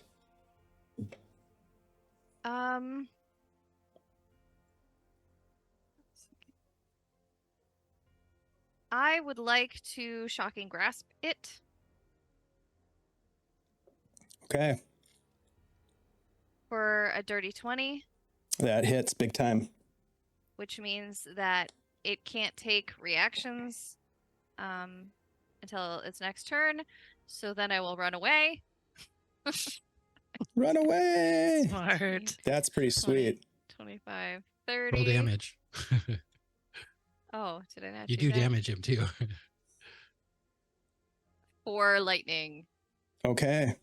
That's sweet. That's a really good getaway spell. Mm-hmm. Yeah, Very cool. I took it. All right. Anything else from Xanthi? That was my action and my movement. So that's it. All right, Lachlan. You and your sacred weapon. Yeah, is going to move it. He likes to move it. If I can grab it. 1, 2, 3, 4. Last turn. We're completely 20. split. 4. Like, remember when I said don't split the I party? know. And Yeah, I know. We're all everybody on, ran the in one different half. directions. Yeah, Well, but this encounter is kind of designed for that. we Gotta needed stop to these get all the drums. drums. Yep. I am going to It's not ideal. We need to get the drums or the drummers. either. You don't know. Either one. Potions. We just have to get it stopped. Yeah, I am going think. to guiding bolt the skeleton down here. Number 4. Okay.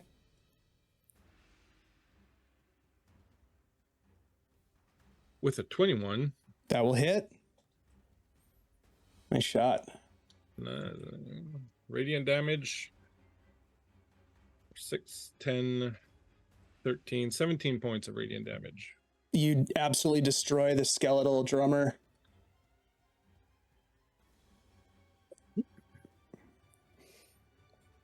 The drumming for the moment is ended. What do you do? Do you have anything left in you, Lachlan? Yeah, just a couple of movement. I'm just going to kind of. All right, Nori, you're on deck. Over here. You are prone, Nori, so you'll have to spend half your movement to get up. What would you like to do?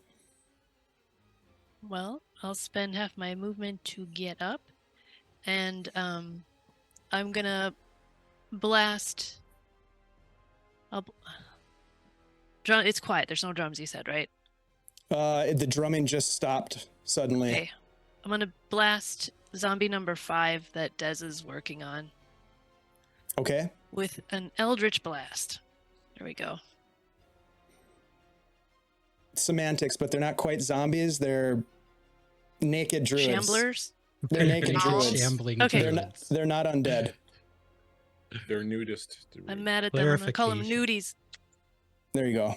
I like to call them shamblers. Well, they're not really shambling. They've got some moves, man. They're fucking. They can 15? cut a rug. They're dancing, man. And Feeling cut a it. bean around. 15 hit. 15 will hit. Yes. Okay. Shit, I wasn't ready with this. For 7 damage. Okay. Very nice. Anything else? I still have half my movement. I'm gonna come down. Let's see. Half my movement is probably gonna be 10. So right there. Okay. All right. As you're moving through the space, Nori, the crack continues to open right above you, almost as if this thing is looming. Branches begin to fall to the ground. You can see the creature's emaciated, disease-ridden torso emerging as it pulls itself out, almost fully exposed and released from whatever confines it's been held back by, tattered remnants of its cloak trailing behind it, and it just smells. You feel this warm cloud of air pass by, and it just smells like death and rot. Desmond, as we're at the top of the order. So we got these. I don't hear any more drumming, but this thing is still happening. He's gonna disengage from this guy.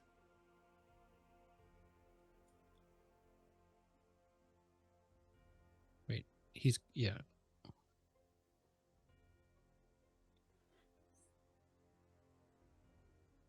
Disengage, and he's gonna attack this drum here with his sword.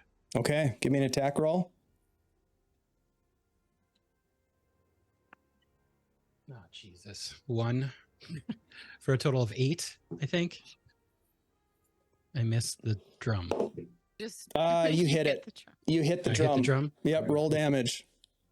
That would have been. It's hard to miss a drum. Drum roll, please. 1d6, 9 piercing. The drum is destroyed and it explodes in this blue light, and these blue skulls come flying out of the drum, blowing past you. You can feel the wind of it kind of push you back. They go up into the sky. You watch them as they turn around and look at you, come flying back down with momentum, and they're going to attempt to attack you. Ooh, 19. Yeah, that hits. You're going to take 7 fire damage, and then they just disappear into embers. 7. Oh my god. Yep. But that drum is destroyed. Let me mark it up. Oop. Best thing about a drum is that it's easy to beat. Definitely in this case it is. All right. Anything else, Desmond? I think I have some movement left here. Hold on. That was just a bonus action disengage. So I'm going to move closer to this next one. Okay.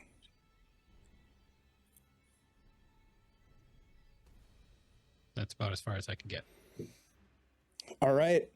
That brings us to the lair action. I need Desmond and Nori to make deck saves, please.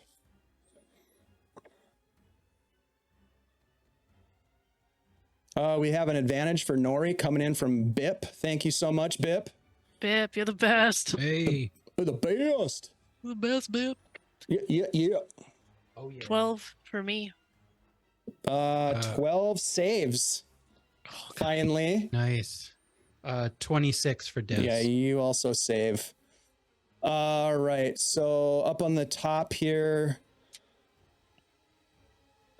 Lachlan. This guy's gonna come at you with in his birthday suit, and he's gunning for you with a obsidian dagger.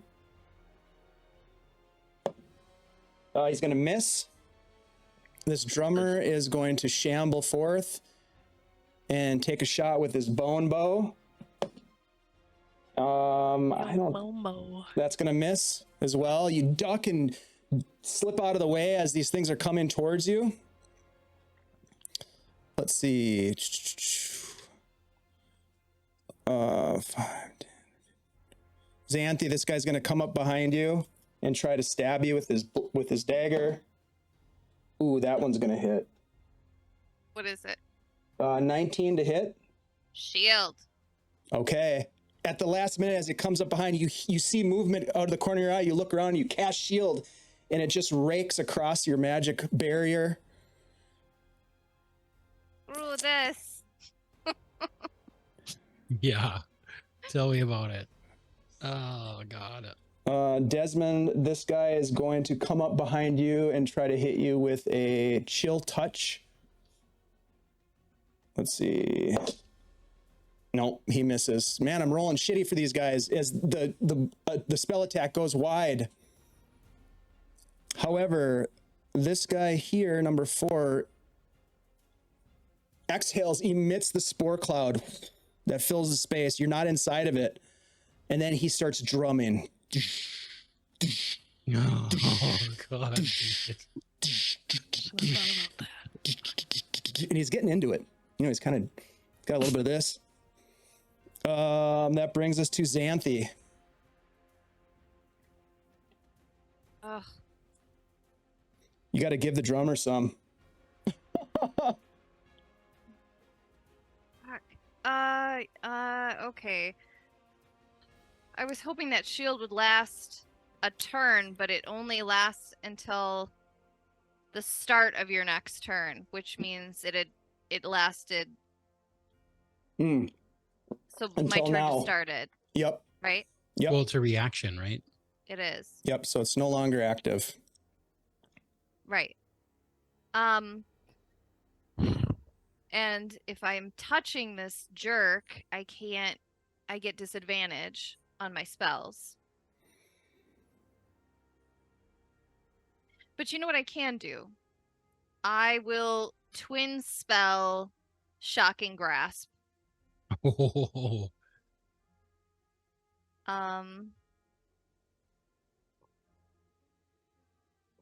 The That sounds amazing. guy and the drum. Okay. And I don't have any more advantages left. So here we go. Come on, good. 18 to hit. Yes. Hits on both accounts. 5 lightning damage. Oh, shit. Okay. Well, that's pretty epic. So this guy is blown to smithereens. What did you use to hit him? Shocking Grasp? Yep. So you reach out and touch him, and he just explodes into a mist. And you reach out and you destroy the drum as it breaks apart and falls to the ground. But as it does, it glows with this blue energy, and these skulls fly out and circle around like a sort of a tornado funnel cloud and then come right at you. They're going to try to attack you. 15. I don't think 15 is going to hit you. And they fly right past you, and then they dissipate and they disappear into ember. Anything else from Xanthi? do you still have movement? I do. Yeah, she hasn't moved at all, I'm pretty sure. Gosh. Has the drum at the top? Hold on, let me go. The pointer. We did not. Has this drum been destroyed? Mm-mm. No, Okay. and I don't think that one on the left has either. Yeah, Correct. I'm gonna run back that way, I guess. Okay. Lachlan, you're on deck. Okay. There I am. All right. You guys, you know what you need to do, Lachlan. Yeah, leave. I'm gonna bring this up. There. I am going to use another guiding bolt to blow up this drum down here. Ooh. Oh shit, you're gonna hit the drum? I love it. Give me an attack roll. 18. That hits. Give me some Whoa. damage. God damn, you're so fucking lucky. 15. Radiant damage. Oh, I'm so proud of you. This drum just explodes. This massive cloud of skulls erupts from it, and they just fly across the battlefield right for you, Lachlan. They're gonna try to attack you. Dirty 26. I don't know why I say dirty, because you can't get a natural 26. 26 to hit for 9 fire damage as they erupt into you, and then they completely disappear and sort of fade into embers. The drum destroyed. The drumming stops. The druid looks back towards you. Lachlan, is there anything else that you want to do? Yeah, I'm going to hit this druid with my spiritual weapon, because it's been fucking trying to get here forever. Ooh, not bad. So 16, so 21. That'll hit. All right. And he'll take 6 force damage. Yeah, that's all it takes is he is knocked down, bludgeoned with magical force. Man, that fucking weapon traveled far for that. Will travel for murder. Yeah, and I still have my movement, so I'm gonna use it. Move it, move it. And I'm gonna go over here, actually. I'm so happy for you. All right. You're going to head that way. Is that the end of your turn, Lachlan? Yep, I'm done. All right. Nori. What are you going to do, Nori? Nori's gonna blast number 5 as he's approaching Dez with an Eldritch Blast. Okay.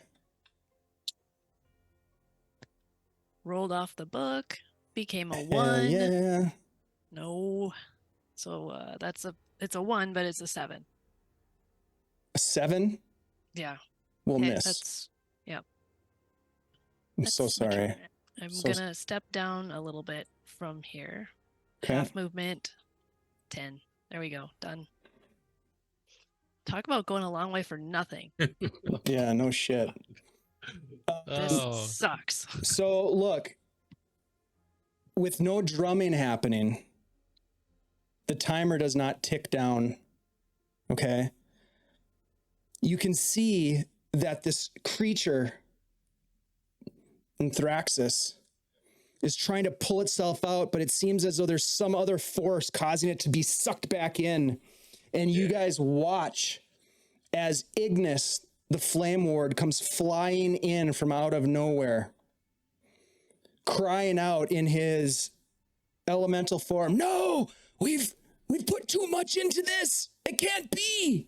And he flies up to the crack, and he's trying to pull it. He's trying to pull the crack open. And as he does, the crack in the tree trunk begins to close, and this Anthraxis creature is being pulled back in. Even though it has been looming menacingly over this, the oak tree sucks it back in. Tendrils of twisted vines start to wrap around it. And as it almost begins to disappear, it reaches out with its clawed hand and grabs onto Ignis and pulls Ignis into the tree, and the tree collapses upon itself, seals itself, and all goes quiet. Thank you. The tree Here's begins Andy's to little boy. crumble. It starts to fall, branches falling. One of them falls down, smashing into the druid get out in of there. front of you. Nori, give me a dexterity saving throw. Branches falling. Another why one did you comes say down that? and lands atop another one of these creatures. 10. 10. Nori, you take 3 bludgeoning damage as a branch comes down and lands right on your leg. This tree is falling apart. The only escape is the blue glow where you came into the space. What do you do at this point? You look around, Desmond, you look around, there you see no targets. Xanthi, you look around, there are no targets. The naked druids laid strewn across the battlefield. Nori is somewhere inside the tree as it's falling apart. Lachlan, you're up on the north side of this tree as it's starting to just totally come apart. You're closest to the exit point of this place. What do you do? Oh yeah, bad. Xanthi yells out, "Load-bearing layer!" No! Run the foot of the exit! Nora yells, "Don't leave me! I'm hurt real bad." Oh, Dez God. is gonna run for Nori right now. Yeah, I'm gonna also. Are we still in initiative? Nope. Okay. Yeah, he's gonna. But things are not looking good. Like things are falling apart. I'm going to give you an opportunity to try to get out of here. So tell me what you want to do. Don't worry about the map. Just tell me what you want to do. Okay. Let's start with Xanthi. Xanthi's gonna Thanks for run, the raid, guys. like, towards Dez and Nori, who have been screaming. She's not going to climb the tree, but she's gonna run around the tree to see if she can see them. Okay. I mean, you. Where are you? You're at the. You can't. I'm at the bottom. No, like, you can't see them. You cannot see them. Well, right, but I'm gonna run around the tree to see if I can see them because Oh I know. shit! So you're running away from the exit. I'm of this running place. away from the door. Yep. Okay, fine. Yeah, you can run. Give me a perception check.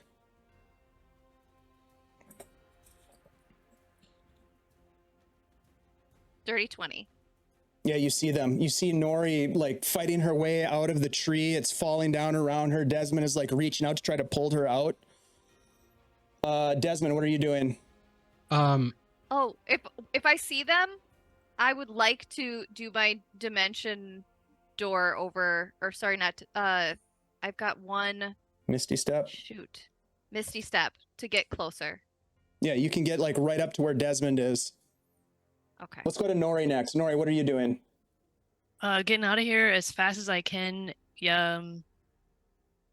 I'll dash. I'll use my movement. That'll be 25. Okay. At half. Don't worry about numbers. Okay. Okay, I'm running towards the bottom of the tree where I think Dez is to let him know he doesn't have to look for me because I'm on my way out. I just didn't want to die in the tree. You can hear him calling for you, and you like scramble out towards him. Xanthi bamfs in. Desmond, you're right there. What do you want to do? I'm just gonna grab onto Nori and Xanthi, and we'll start running just like as fast as we can. To the three of you give me a dexterity save. Lachlan, what are you doing? Dex I got save? a lot of broken bones. Dex save. Yeah, I'm running down towards where they are. As soon as I lay eyes on Nori, I am going to cast Healing Word on her as long as I'm within 60 feet. Okay.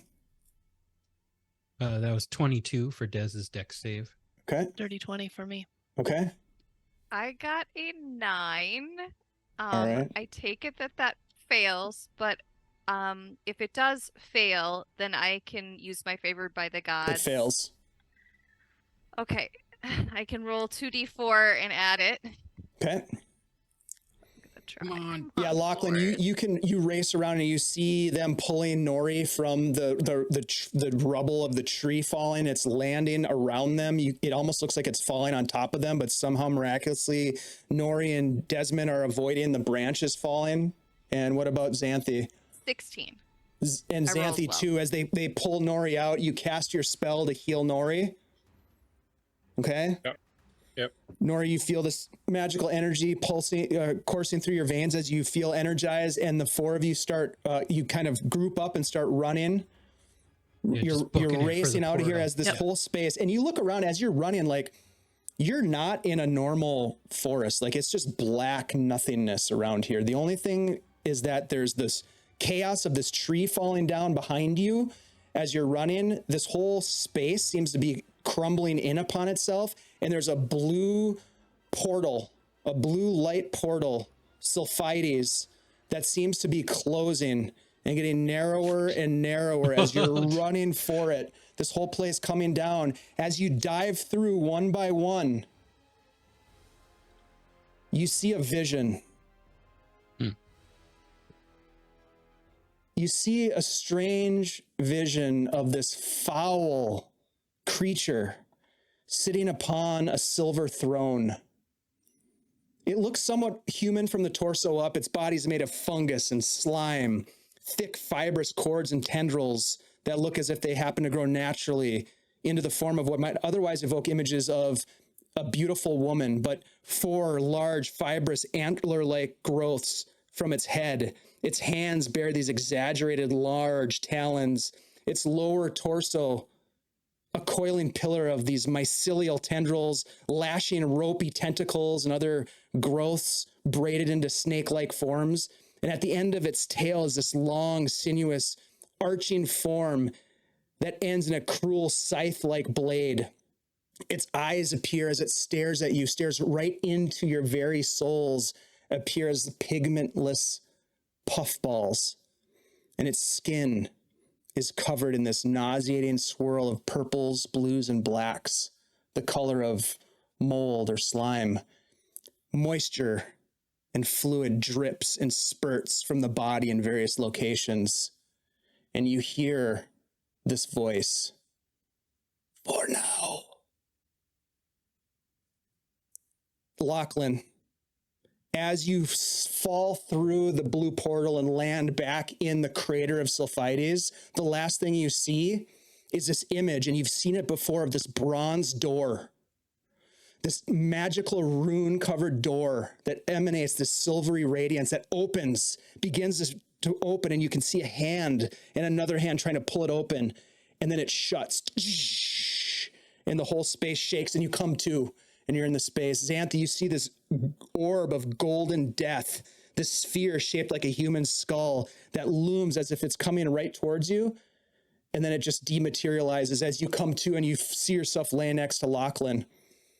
Desmond, you see in the palm of your hand, as you reach out, aquamarine, carnelian, garnet, and smoky quartz gems. And as you try to grasp them instinctively, they disappear, and you too tumble through the portal. And Nori, you see the silvery throne encrusted with hundreds, thousands of precious gems. And it just begins to crumble in upon itself, and you fall out and you land next to your friends. Breathing heavily.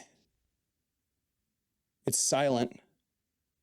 You look around, you see a campsite, perhaps of the berserkers, destroyed, in flames, burning. You see dead bodies as if there was some sort of battle. And you see, as you turn around, this glowing portal, this blue portal, close upon itself and disappear. And this strange shard of Sulfides, for 1 second, glows bright white, implodes upon itself, and disappears. And that, my friends, is where we're going to end tonight's session, as you have escaped from the clutches of Anthraxis. You have thwarted some crazy plot by the Dark Druids, and you lived to tell the tale. Who'd Well have done. thunk it? Well done, my friends. Well done. Well done. Thank you to everybody who's been hanging out with us tonight. We really appreciate it. We are going to be giving away a copy of The Hunt by our friends at CZRPG. They're awesome people. They've been supporting us for a long time. Please enter to win. We really want to give this away to some folks. We're going to have a nice little giveaway here at the end of the session. If you want to check out CZRPG stuff, please go check out their Patreon. We support their Patreon. We think you should too. They're awesome people, and we're going to give some stuff away. Before we do that, we are going to go around the virtual tabletop and have our awesome players. You guys, I'm so proud of you. That was pretty harrowing, and you figured it out and did it in time. Stopped the drummers, the naked drummers. We're gonna do our outros. We're gonna do a giveaway, and then we're gonna raid one of our friends. So let's start with Lachlan. Bleak season. Let's start with bleak season. Yes, I am in Bleak Season. My character no longer has a shirt, which means he's going to have to be careful around Nori for the foreseeable future. But, maybe he likes that. Who knows? I'm the Bleak Season. You can find me at the Bleak Season. You can also check out my website, bleakseasongaming.com. And you can find me right here on Thursday with my buddy Andy, starting a new Lord of the Rings campaign. Hell yeah. Popping off on Thursday, 8 p.m. Eastern, right here. And that's it for me. Bleak, thank you so much. I'm really glad that you got that last shot off successfully against that drum. That was absolutely key, because if that creature would have sprang forth, it would have changed the course of history. So nicely done. Nicely done to all of you. Let's jump over to Ashley. Hey everybody, I'm Ashley. That is Minnesota Muse on Threads and Minnesota Muse 99 on Minnesota Muse 99 on Threads and Minnesota Muse on Blue Sky. It's hard to remember. I know, It's a they wouldn't let me have the just regular Minnesota Muse on Threads. Because Bastard. there's some other Minnesota Muse out there. I don't What? know. I know, right? Like, you have How to is find. that true? I'll do some investigating. If you like seeing me tonight, I will be back for the Pirate Borg game that we'll be playing in between this one having a pause and when we start up again. So never fear, I'm coming back. So come back Can't and see me wait. on Tuesday. Never fear, Xanthi's here. Thank you so much, Ashley. It's such a pleasure to hang out with you last weekend and to see you coming back to play more games and getting involved with some of the new games. I love it. Let's jump over to Andy G3D. Hey, what's up, everybody? My name is Andy, also known as Andy G3D here on Twitch. You can find me here every Tuesday night playing Des Adelar, the cursed rogue. Pretty soon, he's not going to have any curses. It's going to be great. Oh, yeah. Clean slate, as they say. For more. I also help out You with read my Bleak's mind. games on Thursdays, so come check us out. It's going to be a fun start of a new 4-game series, right, Bleak? Yep. And then I will also be playing next Tuesday in the Pirate Borg game, so Can't wait. stop on by. It should be fun. Hell yeah. Thanks, Andy. Long haul trucker. Thanks for making tonight possible. I know you were on the road and appreciate that very much. Let's jump over to Shelly. Hey, yo, it's Shelly.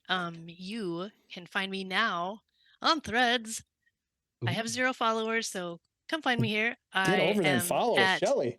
Hey, it's Flea Monkey, and that will roll off the tongue much easier in a couple of weeks. Find You can you right also, now. I love it. oh, sweet, yeah, give me a follower.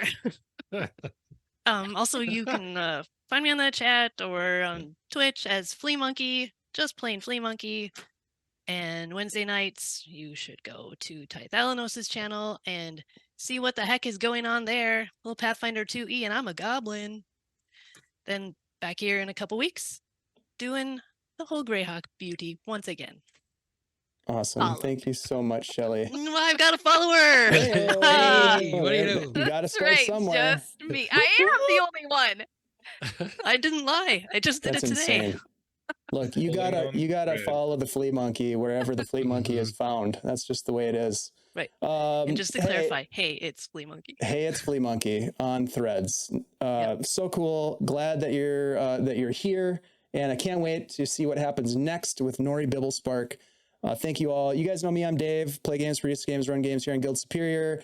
If you want to get involved with some of the crazy shenanigans that we get into, you ought to stop by our Discord channel because we do have a lot of fun over there, and it's a great place to get to know us and perhaps, just perhaps, get involved with one of our games, whether it's a one-shot, a short shot, or a longer form game. We love to meet new people, and we'd love to meet you. So come on over there and hang out with us. We really appreciate it. Big shout out to our friends over at the Greycast. If you're not following Wiley Hobbit and Mateus and their shenanigans with their podcast, you ought to do it. A lot of good Greyhawk lore. Shout out to Anna B. Meyer for all the maps that are created to inspire our Greyhawk gaming. and Jose Ortiz for the awesome character art that we have for our characters. Really appreciate it, Jose. With the support of our followers and our subscribers, we get to hire folks like Jose to create awesome art for us. So thank you very much for that. All right, so let's go ahead and let's give away some loot, you guys. We are going to be giving away a copy of The Hunt, which is part of the successfully kickstarted Amazing Encounters and Places from our sponsors at CZRPG. Ashley is going to do the ceremonious 5-second countdown. So Ashley, if you would please. All right, everybody. 5, 4, 3, 2, 1, and go. Here it is. Scottish Jeff has won the giveaway. Scottish Jeff, you old rascal. Old rascal, welcome and thank you and congratulations, all wrapped into one. I will reach out to you shortly to send you some loot because you won. Congratulations. Score indeed. Thank you all for hanging out with us. We had a I don't know, level 2, I think, hype train. Oh yeah. We got some new friends tonight. Thank you so much. Some new chatters. We love it. We love to see you all. It really means a lot to us to have your support. We're going to raid into our friends over at Magi RPG. Looks like they're playing some Blades in the Dark. So when you get over there, give them some good old fashioned Guild Superior love. And we will be back next week, not with Greyhawk, but we're going to be playing Pirate Borg. We've got Andy G3D. We've got Minnesota Muse. We've got Sly Sparrow. We've got Sundance City. We've got Erica Onduin, myself. It's going to be a blast. And then we'll be back in 3 weeks for more Greyhawk. Lots coming up. Lord of the Rings on Thursday. Holy shit. We do a lot of stuff over here. It's kind of crazy. We'll see you this Thursday. We'll see you this Thursday. That's how it goes. All right. Bye. Bye. Bye. Hey.